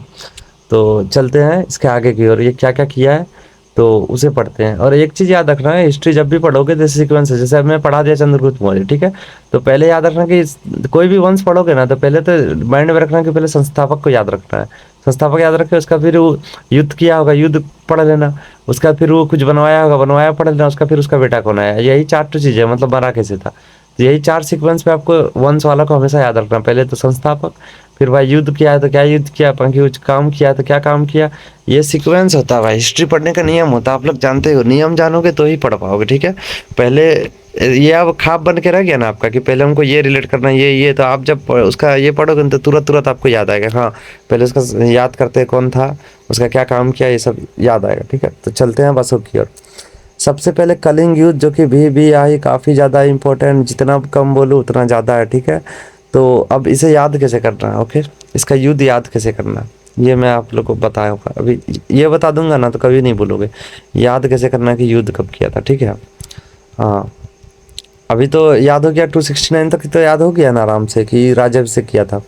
अब देखो 269 है ना, 269, उसमें माइनस कर दो 8, तो कितना हो जाएगा 261। ऐसे याद करके रखना भाई, याद होगा। जैसे आपको मैं एक बार -100 वाला करके पीछे बताया था, तो वो याद तो हो ही गया होगा। तो उसी तरह इसमें 8 माइनस कर दो, मतलब 8 साल बाद, राज अभिषेक के 8 साल बाद ये अपना मतलब जो कलिंग युद्ध लड़ा था। कलिंग कहाँ है भाई, कभी पूछ देता है। कलिंग का राजा कौन था? खारवेल था। ये मतलब खारवेल, हाँ खारवेल था वहाँ का राजा, और उसका वंश का नाम एक बार पूछा था, तो वंश का नाम अभी मुझे याद नहीं आ रहा है, बट कुछ बड़ा टाइप का नाम था, समझे। तो बाकी ये उड़ीसा में है, हाँ उधर में है। तो हो गया, ये 261 BC में कलिंग युद्ध किया था, ठीक है। अब ये सब इम्पोर्टेंट है, इसका क्या बोलते हैं, सबसे ज़्यादा स्तूप कौन लिखा था पूछेगा, अशोक, ठीक है। तो ये खारवेल के हाथी गुफा अभिलेख, और अब खारवेल, अब कलिंग का राजा का नाम खारवेल है, तो दोनों रिलेट हो गया, मिला ना दोनों, तो याद रह जाएगा ये। और अशोक के 13वें शिलालेख, अशोक का 14 को शिलालेख था, उसे पढ़ूंगा, वो भी काफ़ी ज़्यादा इंपॉर्टेंट है। डायरेक्ट उसमें CGL तक में क्वेश्चन इससे बनते हैं पूरा ये करके, तो याद रख लो अशोक का। और बाकी ये कितना में था, 13वें शिलालेख में। और खारवेल का हाथी गुफा अभिलेख से इसकी जानकारी मिलती है कलिंग युद्ध की। ओके, कलिंग युद्ध 261 ईस्वी में हुआ था, विजय हुआ था। और कलिंग युद्ध के बाद ही अशोक का परिवर्तन हुआ है। तो वहाँ पूछेगा कि अशोक का जो माइंड परिवर्तन हुआ, कुछ भी परिवर्तन हुआ, कब हुआ? तो कलिंग युद्ध के बाद, कलिंग युद्ध के बाद, ठीक है। अशोक बदला पूरी तरह से कब है? कलिंग युद्ध के बाद। हाँ, अभी तक जो मौर्य वंश में इतना पढ़ा, इसमें बहुत चीज़ इंपॉर्टेंट मैं आप लोग को बता चुका हूँ, जो कि एकदम डायरेक्ट आपके एग्जाम में बनते हैं। उसके लिए आपको सोचना नहीं है, मैं एकदम एग्जाम बेसिस चीज़ ही आप लोग को बता रहा हूँ। कश्मीर, श्रीनगर की स्थापना किया। अब इसका मैं थोड़ा सा स्टोरी बताता हूँ। जैसे कि बिंदुसार का 2 बेटा था, एगो अशोक था, एगो सुसीम था, ठीक है। तो सुसीम कश्मीर का शासक था, और अशोक अवंती का शासक था। हाँ, तो क्या हुआ कि एक बार मतलब जो लड़ाई हुआ था बताया था अभी, तो सुसीम संभाल नहीं पा रहा था, तो बिंदुसार जो अशोक को भेजा, क्योंकि अशोक योग्य था। तो अशोक ना श्रीनगर में जाके जीत हासिल कर लिया। अब जीत हासिल कर लिया, तो श्रीनगर की स्थापना कौन किया? अशोक। मतलब कश्मीर में श्रीनगर की स्थापना कौन किया? क्योंकि वहाँ जीता था ही, जीता तो स्थापना कर दिया। अब इसकी जानकारी कहाँ मिलेगा? राजतरंगिणी पुस्तक, कलहन द्वारा। ये पुस्तक भाई जितना बोलो उतना इंपॉर्टेंट है, जितना बोलो उतना इंपॉर्टेंट है। राजतरंगिणी पुस्तक, जो कि कलहन नामक व्यक्ति द्वारा लिखा गया था। इसमें कश्मीर के इतिहास के बारे में जानकारी, 2-3 चीज़ मैं बता देता हूँ इस पुस्तक से। इसमें कश्मीर का इतिहास के बारे में जानकारी मिलता है, प्लस में अशोक का कश्मीर अभियान के बारे में जानकारी मिलता है, प्लस में श्रीनगर के बारे में जानकारी मिलता है, प्लस में ये कश्मीर तो बता दिया, ये 3 चीज़ इंपॉर्टेंट है, ठीक है। तो किससे मिला था? कलहन का राजतरंगिणी से मिला था। बाकी आपको भाषा में शुरू में ही बता चुका हूँ, याद करो। तो भाषा आपको यही से रिलेट करना, संस्कृत और प्राकृतिक, ठीक है। अब इसका 5 गो पत्नी था अशोक का, क्या कि तभी का राजा का शौक बहुत था यार, रानी मतलब बोले ना, राजा को मतलब बहुत शौक था रानी रखने का, क्योंकि जो तो राज्य जीता वही शादी कराया था, तो करेगा क्या ये लोग? कुछ कर सकता है? जो राज्य जीता शादी कराया था, अभी शादी कराने के लिए लोग राज्य जितना थोड़े ना छोड़ देगा। तो ऐसे करके इसका 5 गो पत्नी हो गया था। तो इसमें जो मेन पत्नी है उसे याद रखो, सब इम्पोर्टेंट नहीं है। कारूबाकी नाम था सबका, पत्नी का नाम सब अजीब सब यार। कारूबाकी का जानकारी कौशाम्बी अभिलेख उत्तर प्रदेश से मिलता है, ये भी याद रखो। ऐसे बाकी अकबर लेके चल गया था, ये भी आगे चल के दिखाएंगे आपको, तो याद रखो बाकी कौशाम्बी। और इसी को बोला जाता है रानी का अभिलेख। पूछेगा डायरेक्ट क्वेश्चन कि रानी का अभिलेख किसे बोला जाता, तो कारूबाकी अभिलेख को। रानी का अभिलेख किसे बोला जाता? कारूबाकी के लिए जो बना था कौशाम्बी में, यूपी में, वही वाला अभिलेख को रानी का अभिलेख कहा जाता है, ठीक है। हाँ, सर्वाधिक स्तूप, अभी से स्तूप पढ़ रहे हो, उतना राजा में तो स्तूप पढ़े नहीं, इसमें पढ़ रहे हो, तो सबसे ज़्यादा स्तूप तो यही बनवाएगा। स्तूप से रिलेटेड कुछ भी आ जाए तो वो अशोक ही आंसर होगा, डायरेक्ट मानना। प्रमुख स्तूप, सांची का स्तूप, ये तो भाई स्टेटिक में ही पूछ देता है। मध्य प्रदेश में, ये याद रखो, मध्य प्रदेश में, MP लिखे हैं, मध्य प्रदेश में सांची का स्तूप पूछ देता है। किससे बना है? ईंट से बना है भाई साहब, ईंट से बना है, ये भी याद रखो। पूछ देगा किससे बना है, ईंट से बना है, ठीक है, सांची का स्तूप। अब आया था सबसे छोटा वहाँ। अभी क्या हुआ कि अब देखो अब मजा आएगा। अशोक का क्या हुआ सब तो जान गए, तो वही सीक्वेंस देख रहे हो ना कैसे हुआ। पहले क्या किया, हम पता किए कि अशोक क्या था नहीं था, कब राजब से किया। दूसरा लाइन पे क्या पड़ेगा, काम क्या क्या किया, युद्ध क्या किया, क्या नहीं किया, क्या कहीं कुछ बनाया है क्या। उसके बाद क्या, उसका जानकारी कहाँ से मिलता है वो सब जाने। अब जानेंगे कि भाई उसका क्या जानेंगे अब, कि वो मतलब काम से ही जान रहे हैं अभी वो क्या क्या किया है भाई मैलनी में, ठीक है, साफ कर लिया। अब चलते हैं आगे। सांची का स्तूप मध्य प्रदेश में पत्थर से बना है, डायरेक्ट याद रखो, डायरेक्ट क्वेश्चन पूछेगा तो इसलिए याद रखो।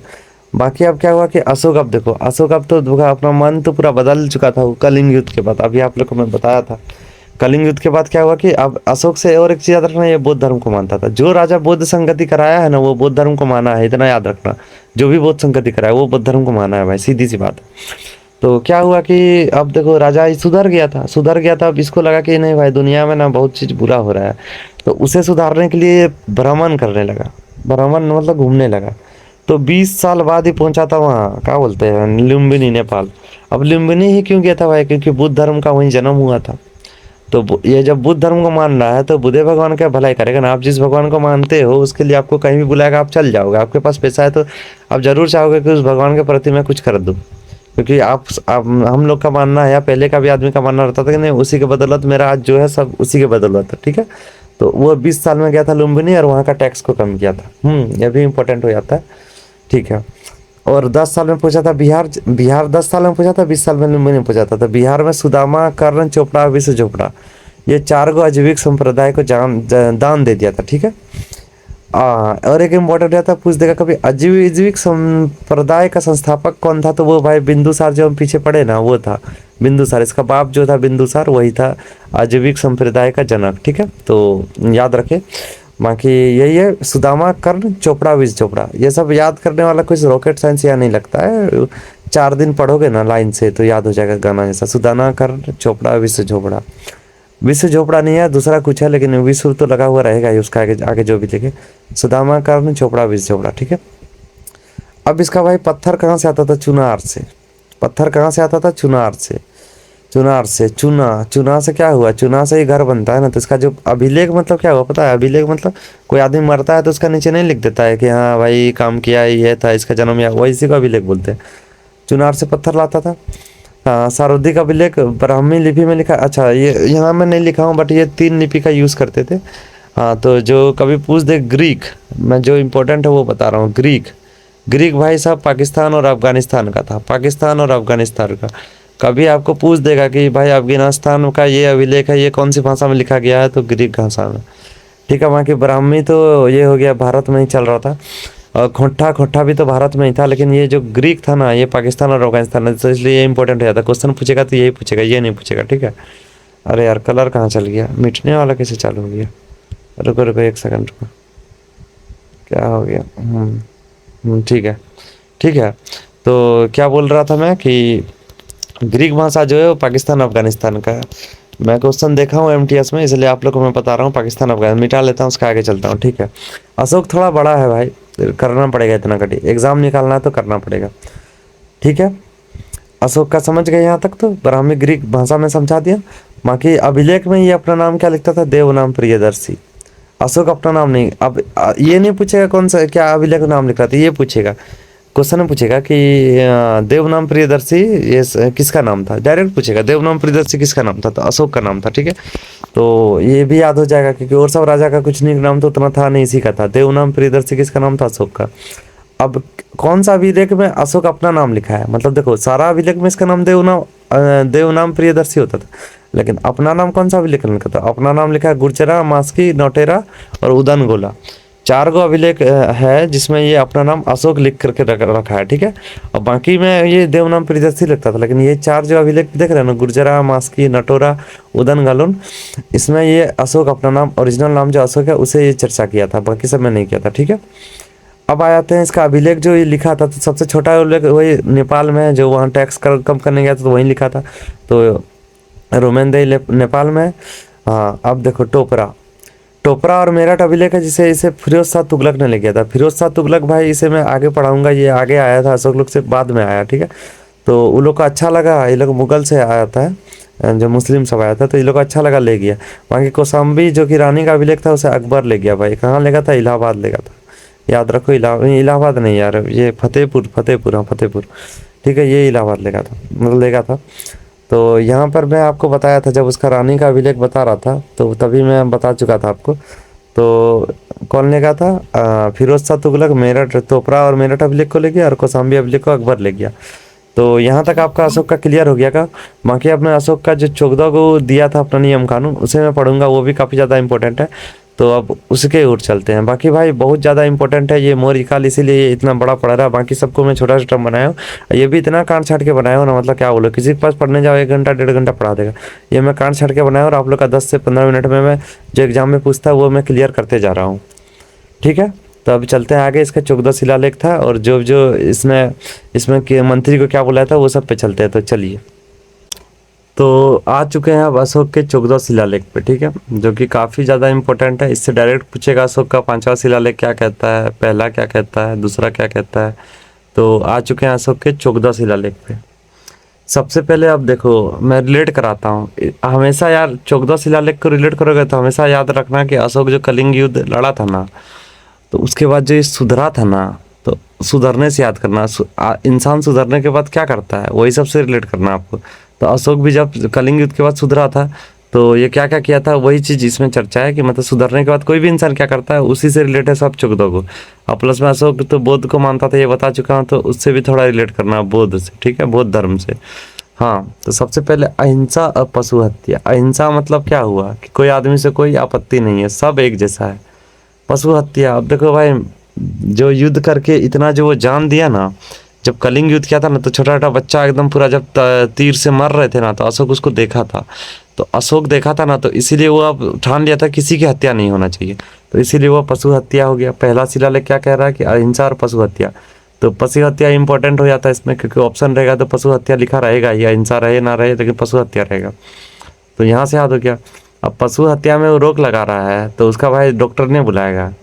तुम किसी का चाह रहे हो कि हत्या ना हो, तो कब नहीं हो गया, उसका डॉक्टर रहेगा तब ना। अब हम लोग को चाह रहे कि नहीं मरे और डॉक्टर ही नहीं रहेगा तो मेरा इलाज कौन करेगा, कभी बीमार पड़ गया मर गया तब। इसीलिए पशु का चिकित्सक होना चाहिए, ये वो इम्पोर्टेंट रख दिया था। क्यों? क्योंकि हत्या नहीं होना चाहिए पशु का, तो चिकित्सक तो चाहिए। तो दूसरा वाला जो शिलालेख है पशु का चिकित्सक की बात बोलता है। और बाकी इसमें एक याद रखना है कि चोल जो नीचे चल रहा था उसकी चर्चा नहीं थी, चोल राज का। बाकी पांड्य का, चेर का, वो सब का चर्चा था, चोल का चर्चा नहीं था। 4 को था ना तो चोल का उसमें चर्चा नहीं, 3 को था तो चोल का चर्चा नहीं था। ठीक है, तीसरा नंबर राजू का। अभी अभी आप बस लाइन से देखो, उसके बाद मैं इसका ट्रिक बता दूंगा, उसके लिए टेंशन मत लो कैसे आपको रिलेट करना है। राजूक, राजूक मतलब वो जो अशोक के साथ रहता था। अब देखो अशोक जब इतना सुधरा है और घूमने जो जा रहा है तो अकेले नहीं जाएगा भाई घूमने। आप ही लोग घूमने आते थे, अकेले चल जाते हो, किसी को लेके जाते हैं, तो वही राजूक हुआ, उसके साथ जाता था। राजूक मतलब हुआ उसका जो साथ में रहता था। ठीक है, जो अशोक के प्रमुख आदमी था, यही हुआ राजूक मतलब। हाँ, तो ये तीसरा में। चौथा में धम। धम याद रख लो भाई, धम से और एक याद रख लो बुद्ध धर्म। पूछेगा कि धम किससे रिलेट करता, कौन धर्म से, बौद्ध धर्म से।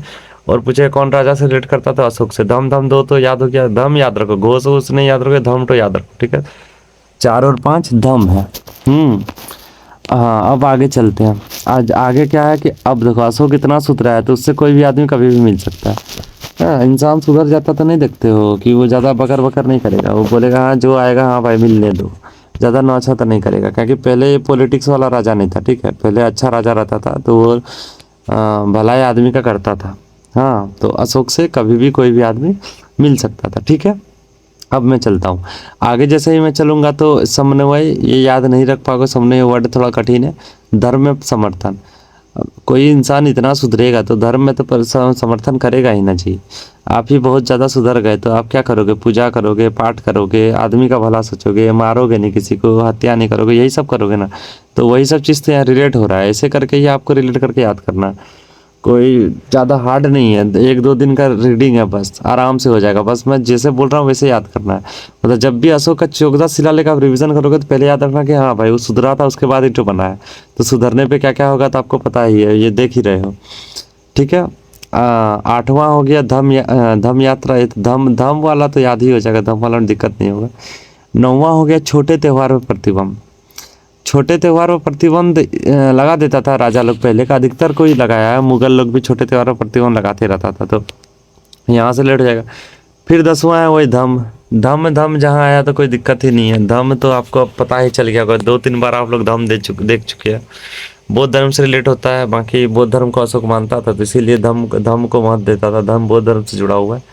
ब्राह्मण को ना सताए, जो इंसान सुधरेगा वो तो बोलेगा ही ना। ब्राह्मण क्या हुआ, भगवान का रूप हुआ, पूजा कराता तो क्या हुआ, भगवान जैसा हुआ।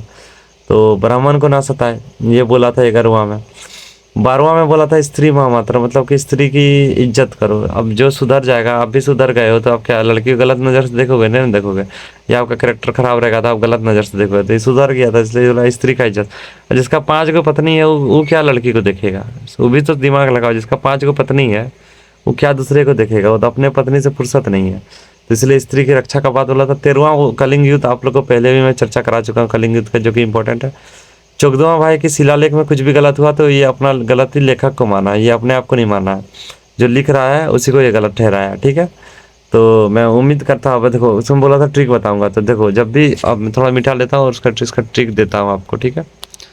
हाँ, थोड़ा मीठा नहीं, थोड़ा सा मीठा, थोड़ा सा। अब इसमें वो हसीन मसुक सा वाला तो ट्रिक इसमें नहीं है उस तरफ का कुछ।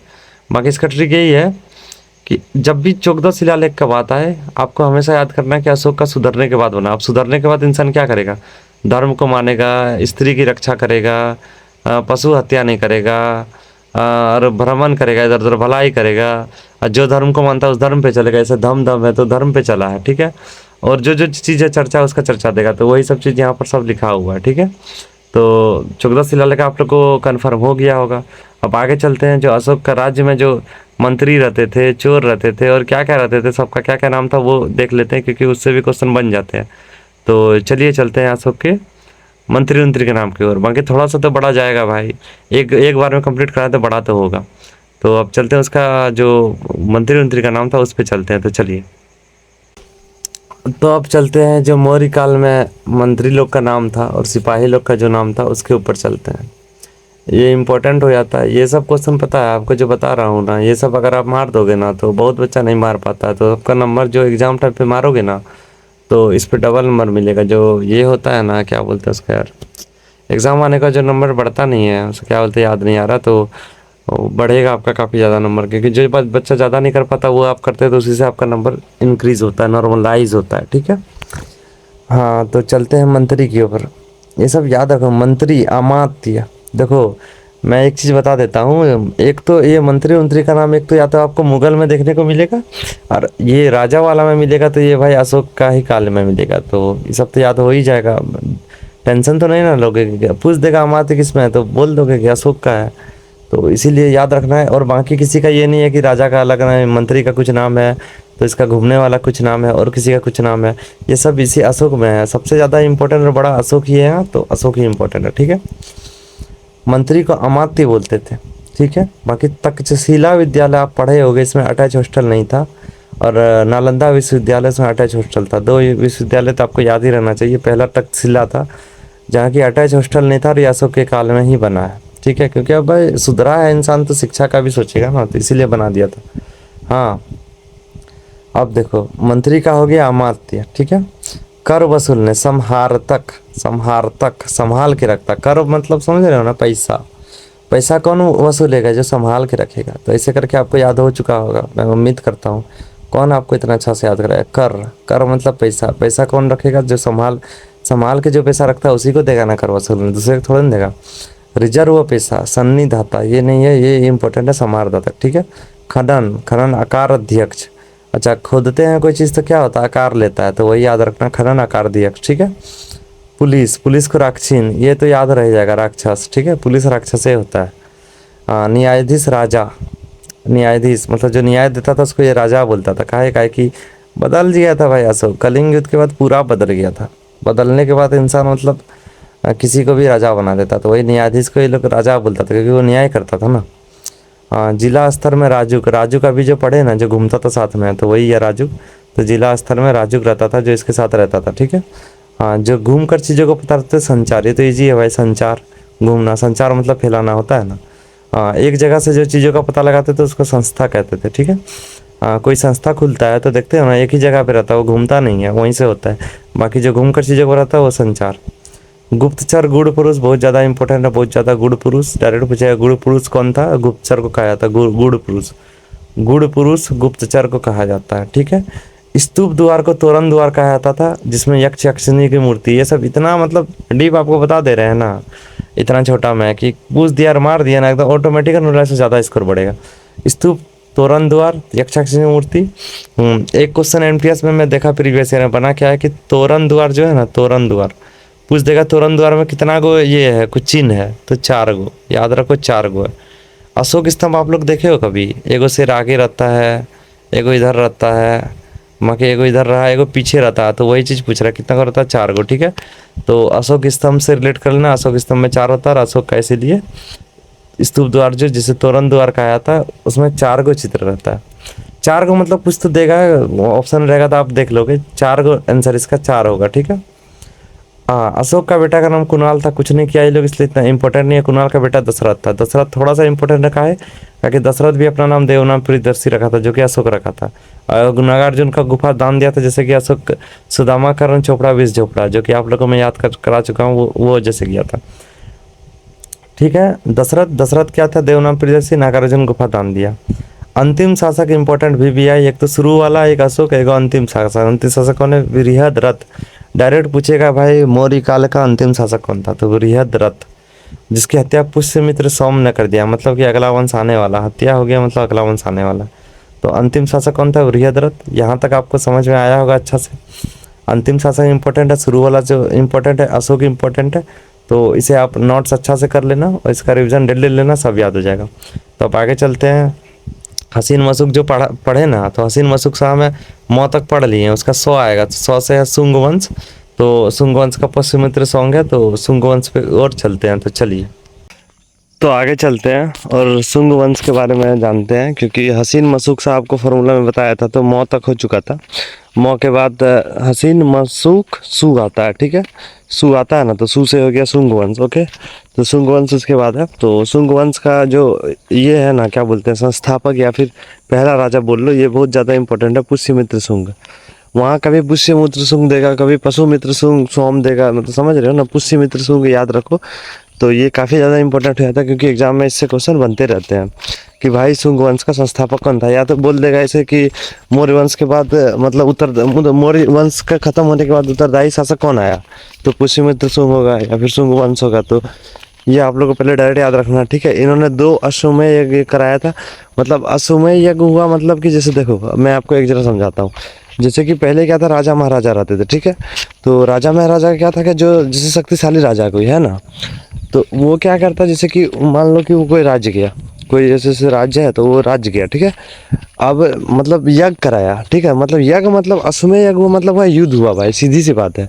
2 टाइप का युद्ध होता था। एक तो होता था कि मतलब कि बहसबाजी वाला युद्ध, और एक होता था युद्ध लड़ाई वाला, मतलब कि तुम देगा नहीं देगा, हम तुमसे लड़के हड़प लेंगे। तो वही अश्वमेध एक होता था। ये बहुत ज़्यादा मतलब लड़ाकू राजा था पुष्यमित्र शुंग, समझे। तो इन्होंने 2 अश्वमेध युद्ध कराया था, ठीक है। अब देखो, इसका यज्ञ कौन किया था, पतंजलि। पतंजलि नाम याद रख लो, बहुत ज़्यादा इंपॉर्टेंट है। पतंजलि नाम याद रख लो। इसका एक बुक है जो कि महाभाष्य करके है। इसका एक बुक है महाभाष्य करके, जो कि बहुत ज़्यादा इंपॉर्टेंट है। ये पतंजलि का है। डायरेक्ट पूछेगा कि पतंजलि महाभाष्य बुक की रचना किसने की है, ओके। तो पतंजलि ने की है।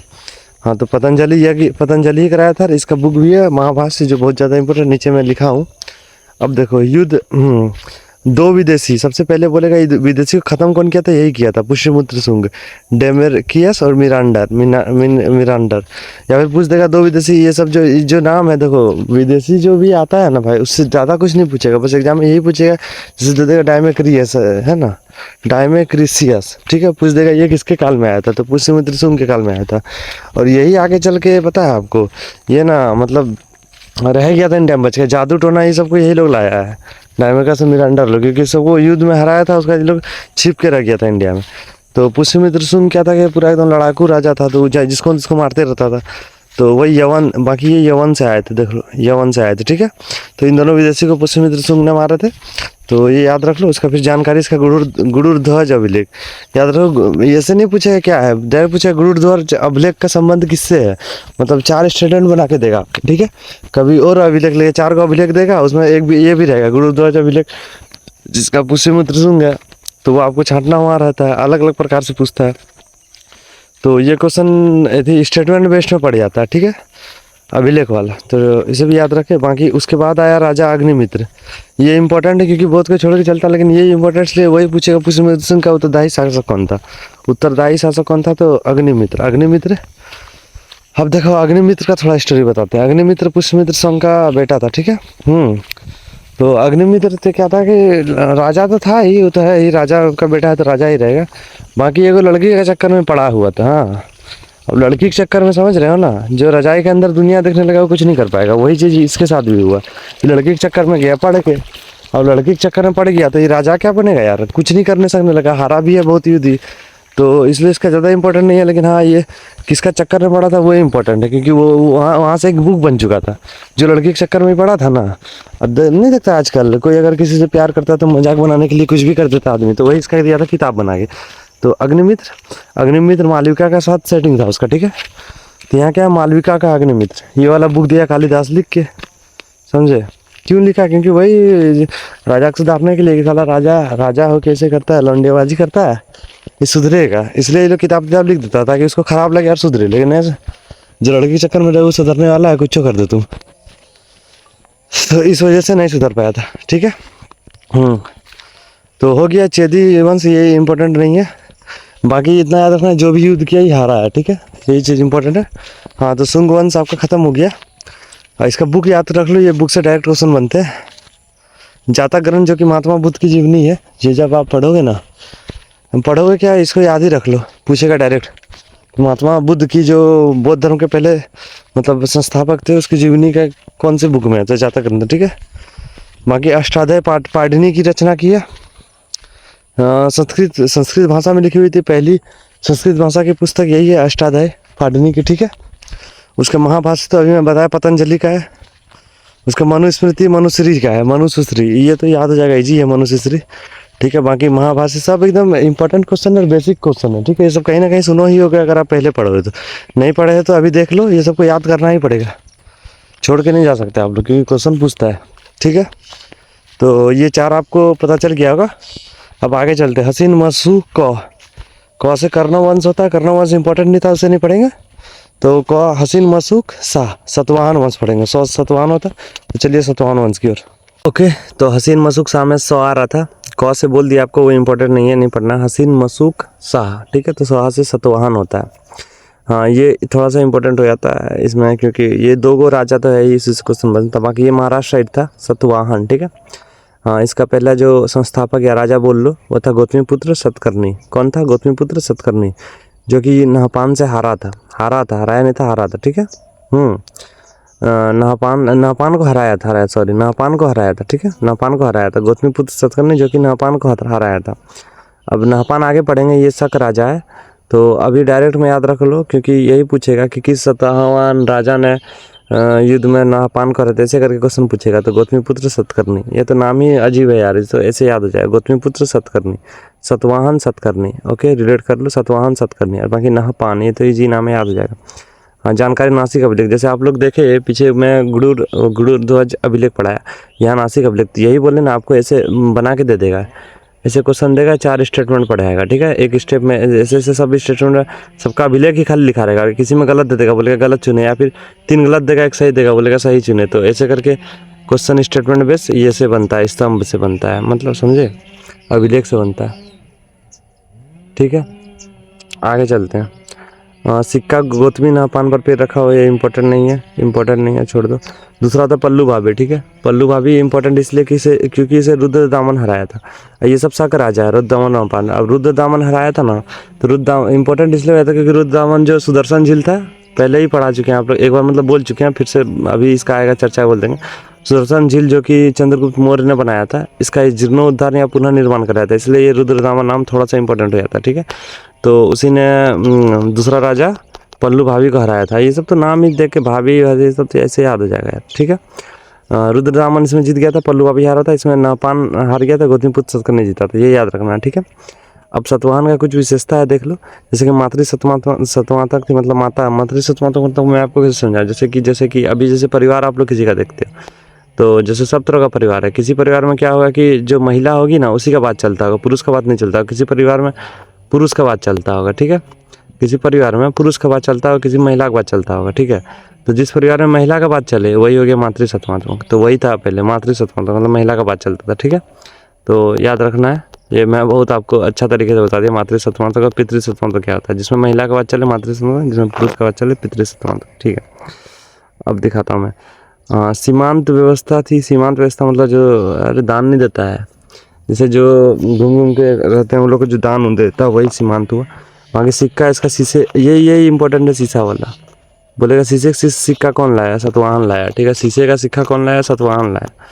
हाँ, भूमिदान ब्राह्मण को दिया, ये उतना नहीं पूछा। राजधानी प्रतिष्ठान था। ठीक है, ये भी याद रख लो। स्टेटमेंट वैसे ही सब क्वेश्चन पूछेगा, ऐसे नहीं पूछता है। उपजाऊ जमीन, ये इंपॉर्टेंट नहीं है।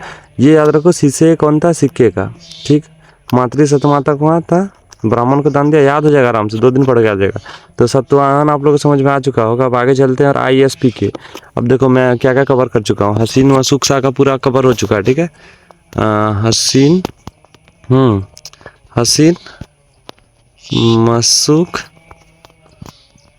शाह। ठीक है, हसीन मशूक शाह में देखो, ह से हरियंक वंश हो गया, सी से सुनागो के, नौ से नंद वंश हो गया, म से मौर्य वंश, सु से शुंग, क से कर्णव जो कि कुछ नहीं किया था, खाली खाने पीने आया था, इंपॉर्टेंट नहीं है उसका। स से सतवाहन। खत्म हो गया ना।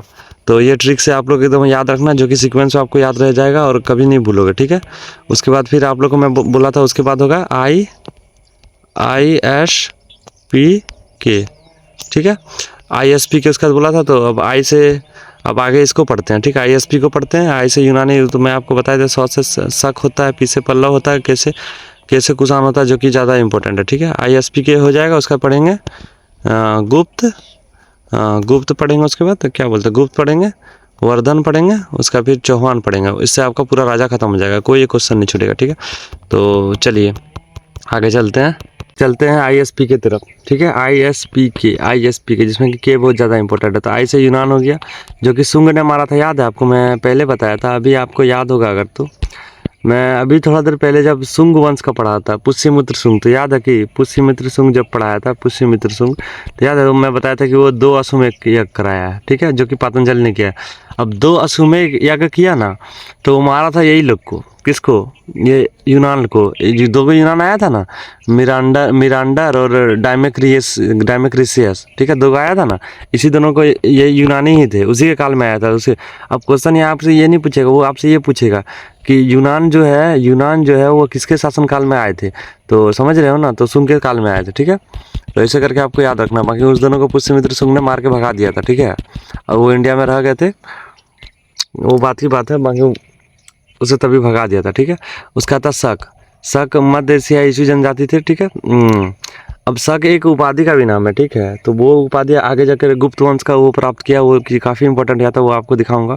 विक्रमादित्य की उपाधि सबसे पहले शकों ने ही प्राप्त की थी। ठीक है, तो मथुरा, शक हराया मथुरा को, मथुरा में जिसका भी शासन था उसे शक हराया और वहाँ पर एंट्री लिया। ठीक है, और बाकी वहाँ का विक्रमादित्य की उपाधि जो है उसे ग्रहण किया। सबसे पहले पूछेगा विक्रमादित्य की उपाधि कौन ग्रहण किया? तो शकों ने। ठीक है, ये आपको डायरेक्ट याद रखना है। उसके बाद देखो उज्जैन अभी आपको रुद्रदामन पढ़ाए थे, याद है कि पल्लू भाभी को हराया था, अभी याद है? पीछे सतवाहन जो पढ़ा रहे थे, सुनने बताया कि रुद्रदामन था, वो सुदर्शन झील का पुनर्निर्माण कर दिया, यहाँ लिखा जीर्णोद्धार कराया था, और उसने पल्लू बाबू को हराया था। और एक पल्लव बताए थे, जो कि हारा था। ठीक है, तो ये रुद्रदामन वही वाला रुद्रदामन है जो कि उज्जैन में था, और वो पल्लू भाभी को सतवाहन वंश का उसको हराया था। ठीक है, उसका नासिक में नहपान था, नहपान भी आपको पढ़ाया, जो कि गौतमीपुत्र सतकर्णी से हारा था। ठीक है, गौतमीपुत्र सतकर्णी से भी पढ़ाया ना सतवाहन में, ये सब सतवाहन का। ठीक है, सतवाहन गौतमीपुत्र सतकर्णी पढ़ाया, उससे हारा था ये नहपान। ठीक है, हाँ, छठ पूजा की शुरुआत यहीं से हुआ। उसका फिर देखो यहाँ देखो, आई हो गया, एस हो गया, आई और एस में ध्यान देना, एस से शक हो गया। उसका पी है, देखो पी है ना, 3 नंबर है, पी से पहला हो गया, जो कि कुछ नहीं किया, ऐसे नहीं पढ़ना। उसका के हो गया, के से कुषाण है, जो कि काफ़ी ज़्यादा इंपॉर्टेंट है। तो स्क्रीन में मिटा लेता हूँ, उसका चलता है कुषाण की ओर। कुषाण से क्वेश्चन एग्जाम में बनते रहते हैं भाई। कुषाण में फेज 30 में बोले ना आपको, हर शिफ्ट से एक क्वेश्चन, हर शिफ्ट से। और क्या क्वेश्चन था वो भी मैं आपको बता दूंगा, टेंशन मत, हर शिफ्ट से बनता था। हाँ, तो कुषाण देखो, पंजाब साइड में कुषाण ये वंश का नाम है। ओके, कुषाण अब राजा का नाम मत समझने लगना। अब कुषाण का सबसे जो योग्य राजा है वो कनिष्क है, ये पूछेगा एकदम। इसका जो संस्थापक है कुडुलफिसेस है। ओके, याद रख लो भाई, कुछ नाम लिख देता हूँ मैं। अरे यार, कुडुलफिसेस। ठीक है, कुडुलफिसेस। ठीक है, फिसेस।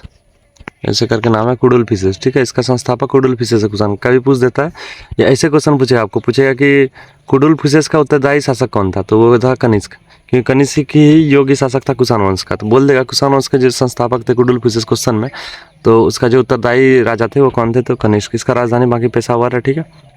कभी कभी राजधानी पूछता, राजधानी आपसे डायरेक्ट नहीं पूछेगा, वो आपको स्टेटमेंट बेस में पूछेगा, ठीक है।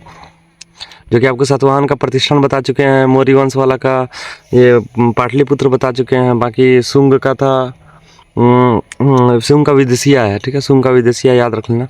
हाँ, तो अब देखो यहाँ पर काम क्या है, बोध का चौथी संगति कराया। अभी तक बोध का 3 संगति उधर ही देख सके, एक अशोक ने संगति कराया था यार, वो मिस हो गया था। एक बोध संगति अशोक ने 255 BC को कराया, ये मैं मिस भूल गया था, याद रख लो। 255 BC को अशोक ने बोध का तीसरी संगति कराया था। बोध का तीसरी संगति कराया था अशोक ने, अशोक मौर्य काल के अशोक ने, ठीक है। और चौथी संगति कराया कौन भाई, कनिष्क ने कराया, कनिष्क ने, क्योंकि कनिष्क बौद्ध धर्म का बहुत ज़्यादा अनुयायी था। और कभी पूछ देगा कि सिक्का में किसका जो है बौद्ध धर्म के अनुयायी के रूप में चित्रण है, तो वो भाई कनिष्क का ही है, ठीक है। सिक्का में बौद्ध धर्म के अनुयायी के रूप में किसका चित्रण है, तो कनिष्क का, क्योंकि ये बौद्ध धर्म को बहुत ज़्यादा मानता था। और बोल देगा बौद्ध धर्म को भगवान की दर्जा कब मिली, तो कनिष्क के समय मिली। ये सब जो बता रहा हूँ एग्जाम से पूछा हुआ क्वेश्चन है, यहाँ मैं नहीं लिखा हूँ क्योंकि ये मेरा शॉर्ट नोट्स है, तो इसमें मैं नहीं लिखा तभी, बाकी जब क्वेश्चन आया तो मैं जानता हूँ इसलिए बता रहा हूँ। सिक्का में बौद्ध धर्म का अनुयायी कौन, कनिष्क का, प्लस में महात्मा बुद्ध को भगवान की दर्जा कनिष्क के समय मिला। 2 चीज़ तो आपको याद ही रखना है, एक चीज़ हो गया ये सिक्का वाला, एक हो गया 2 इसको भगवान की दर्जा मिला, ठीक है। हाँ, बौद्ध की चौथी संगति कराया 78, मतलब चौथी संगति पूछेगा कब कराया, तो पहली शताब्दी में। पहली शताब्दी बोले तो मतलब 100 ईस्वी तक में, मतलब 98 ईस्वी में कराया था, 98 ईस्वी में, ठीक है। बौद्ध संगति पहले 98 ईस्वी में कराया था, ओके। लिखते चलना, जो मैं बोल रहा हूँ ना वो लिखते चलो, ऐसा ही इम्पोर्टेंट है, बहुत ज़्यादा इंपॉर्टेंट है, एक जरा नहीं, बहुत ज़्यादा इंपॉर्टेंट है, ठीक है। हाँ, अब इसका ज्ञानी कौन रहता था, पासार उच्चारक, अश्वघोष, नागार्जुन। 5 गो में तुम 3 गो भी याद रख लो काफ़ी है, क्योंकि उसमें मिल ही जाएगा आपको। जैसे कनिष्क का ये का नाम रहेगा ना ज्ञानी लोग का, तो 3-4 को नाम देगा, उसमें से एक तो मिल ही जाएगा। तो ये 5 को याद रख लो, जो कि आपको हर क्वेश्चन पे ये 5 का नाम में से किसी एक का तो मिलेगा ही मिलेगा, ठीक है। पासार उच्चारक, अश्वघोष, नागार्जुन, वसुमित्र, ठीक है। देखो यहाँ बौद्ध भिक्षा प्लेट को अशोक घोष ने अपने प्रांत लिया, ठीक है। बौद्ध का भिक्षा प्लेट, क्योंकि बौद्ध का बहुत बड़ा अनुयायी था ये कनिष्क, तो ये उसका भिक्षा प्लेट और अशोक घोष को अपना प्रांत ले आया था, ठीक है। अपना प्रांत मतलब जहाँ ये पेशावर ले आया था, ठीक है। बंदरगाह 2 था ताम्रलिप्त स्वरूपी। हाँ, तो ये हो गया कनिष्क का। और क्या बताऊँ कनिष्क का, और 2 चीज़ बताता हूँ जो कि काफ़ी ज़्यादा इंपॉर्टेंट है कनिष्क का। एक जरा साफ कर लेता हूँ बोर्ड। अभी कनिष्क का जो चीज़ बताया नहीं, सबसे ही क्वेश्चन बनेगा, उससे बाहर कुछ नहीं बनने वाला कनिष्क का, क्योंकि मैं बहुत क्वेश्चन कनिष्क का देख चुका हूँ, यही सबसे बना है, ठीक है। थोड़ा मिटा लेते हैं, ठीक है, थोड़ा सा, ठीक है। कुडुलफिसेस संस्थापक है, इसको नहीं मिटाया क्योंकि ये इंपॉर्टेंट है, ठीक है। अब देखो जो मूर्ति कला पूछ देगा, मूर्ति कला था तभी, इसके बाद आया था, ये लोग के बाद। मूर्ति कला किसके काल में आया था भाई, कनिष्क के समय। ये एकदम भी आया, ये इंपॉर्टेंट है। नागरशिली, वेसरशिली, ये सब बोलेगा। नागरशिली किसके काल में आया था, तो भाई साहब कनिष्क के काल में आया था, याद रखो, ठीक है। मूर्ति कला या नागरशिली किसके काल में आया था, तो कनिष्क के काल में आया था। हाँ, तो यही है कनिष्क का। बाकी ISP के आपको क्लियर हो चुका होगा। अब चलेंगे गुप्त में, गुप्त उसका फिर वर्धन में चलेंगे। गुप्त जो कि काफ़ी ज़्यादा इंपॉर्टेंट है, इससे भी क्वेश्चन बनते रहता है, जैसे कि अशोक इंपॉर्टेंट था, मौर्य काल, इस तरह गुप्त भी इंपॉर्टेंट है। तो चलिए गुप्त की ओर। तो गुप्त वंश में आ चुके हैं, ठीक है। गुप्त पर सबसे पहली बात, गुप्त क्या था, वैष्णव धर्म मानता था। वो सब देखा, बौद्ध मानता था, कोई जैन मानता था, तो ये वैष्णव धर्म को मानता था, ठीक है। बौद्ध जैन कुछ नहीं मानता था, वैष्णव धर्म को मानता था, ओके। विष्णु भगवान को मानता था, मतलब। राजधानी इसका कौशाम्बी था, ठीक है। इंपॉर्टेंट है राजधानी, याद रखो यार, स्टेटमेंट बेस में यही गुप्त बनाए, पहलव ये बताए, गुप्त बताए, शुंग बताए, ये सब का सब 4 को ही जो वंश था, इसी से आपको राजधानी, मतलब इस सब का स्टेटमेंट बेस्ड क्वेश्चन ज़्यादा बनता है, ठीक है। तो याद रखना कौशाम्बी। बाकी इसका राजा जो या संस्थापक जो बोल लो, राजा संस्थापक जो बोल लो, चंद्रगुप्त प्रथम था। चंद्रगुप्त वो था, चंद्रगुप्त मौर्य काल में, इसमें चंद्रगुप्त है खाली, ठीक है।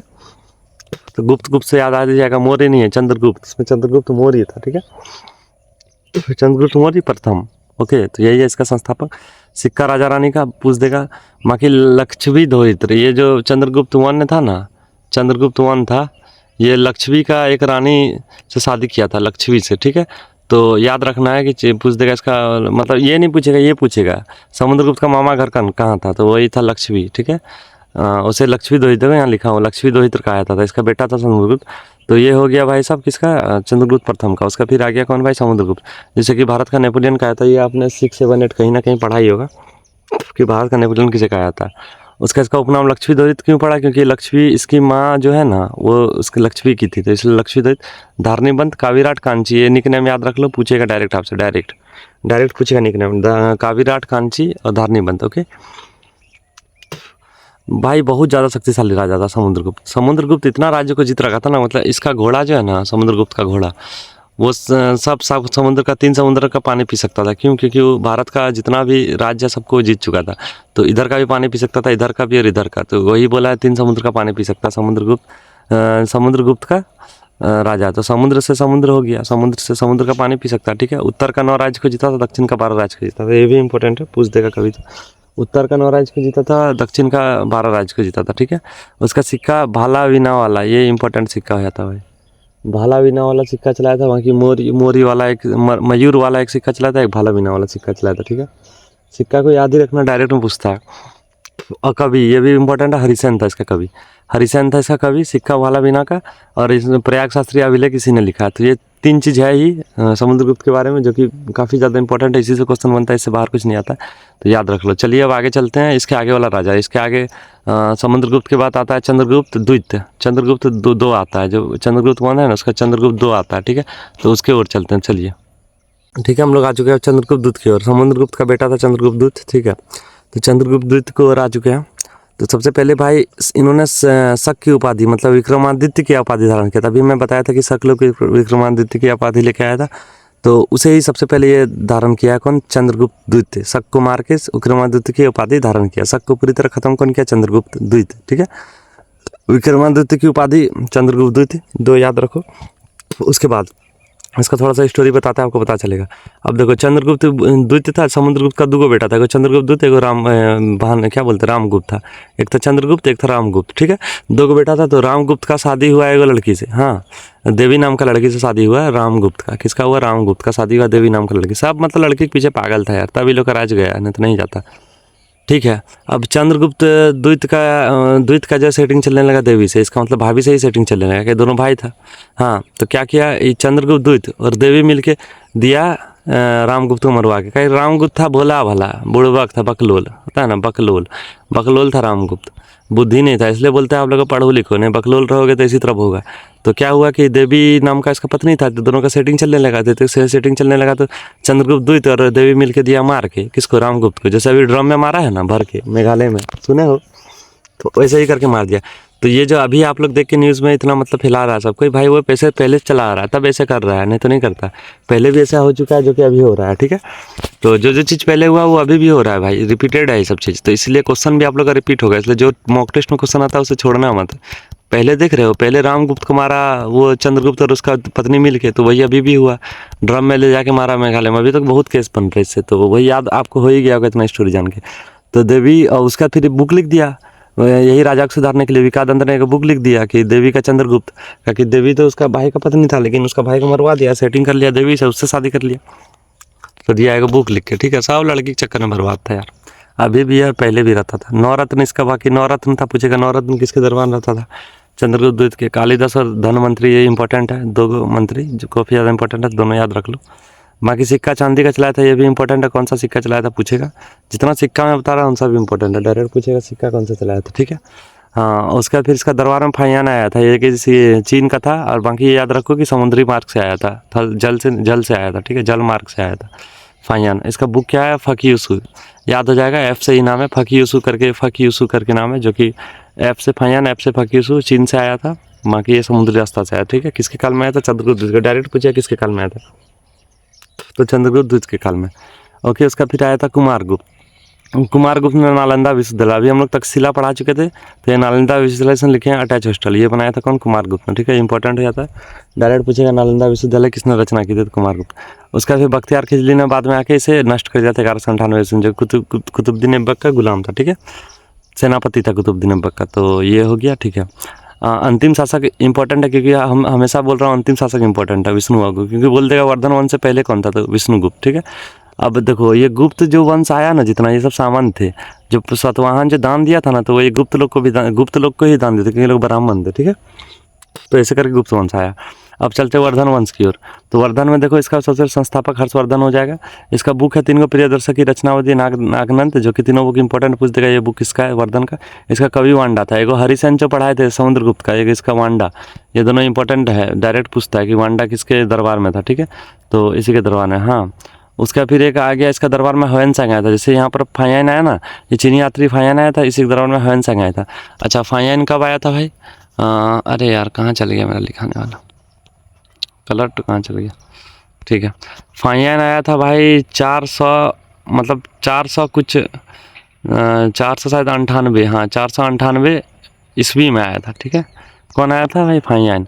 और ह्वेनसांग जो आया, ह्वेनसांग आ गया भाई 600 का लमसम में आया था। तो पूछेगा चौथी सदी में आया था फायान और छठी शताब्दी में आया था ह्वेनसांग आया था भाई वर्धन वंश में, और फायान आया था चंद्रगुप्त द्वितीय के काल में या गुप्त वंश में, ठीक है। और ह्वेनसांग लिखा था सी यूसू, बुक इसका था सी यूसू।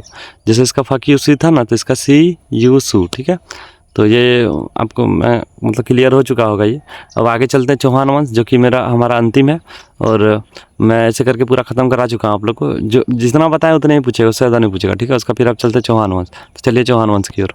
तो आ चुके हम लोग चौहान वंश की ओर। ओके, चौहान वंश का याद रख लो, ये राजस्थान का था। चौहान वंश कहाँ था? राजस्थान का। चौहान सुन के ही लग रहा है क्योंकि वहीं पर ये सब पाया जाता है, चौहान वंश ज़्यादा, ठीक है।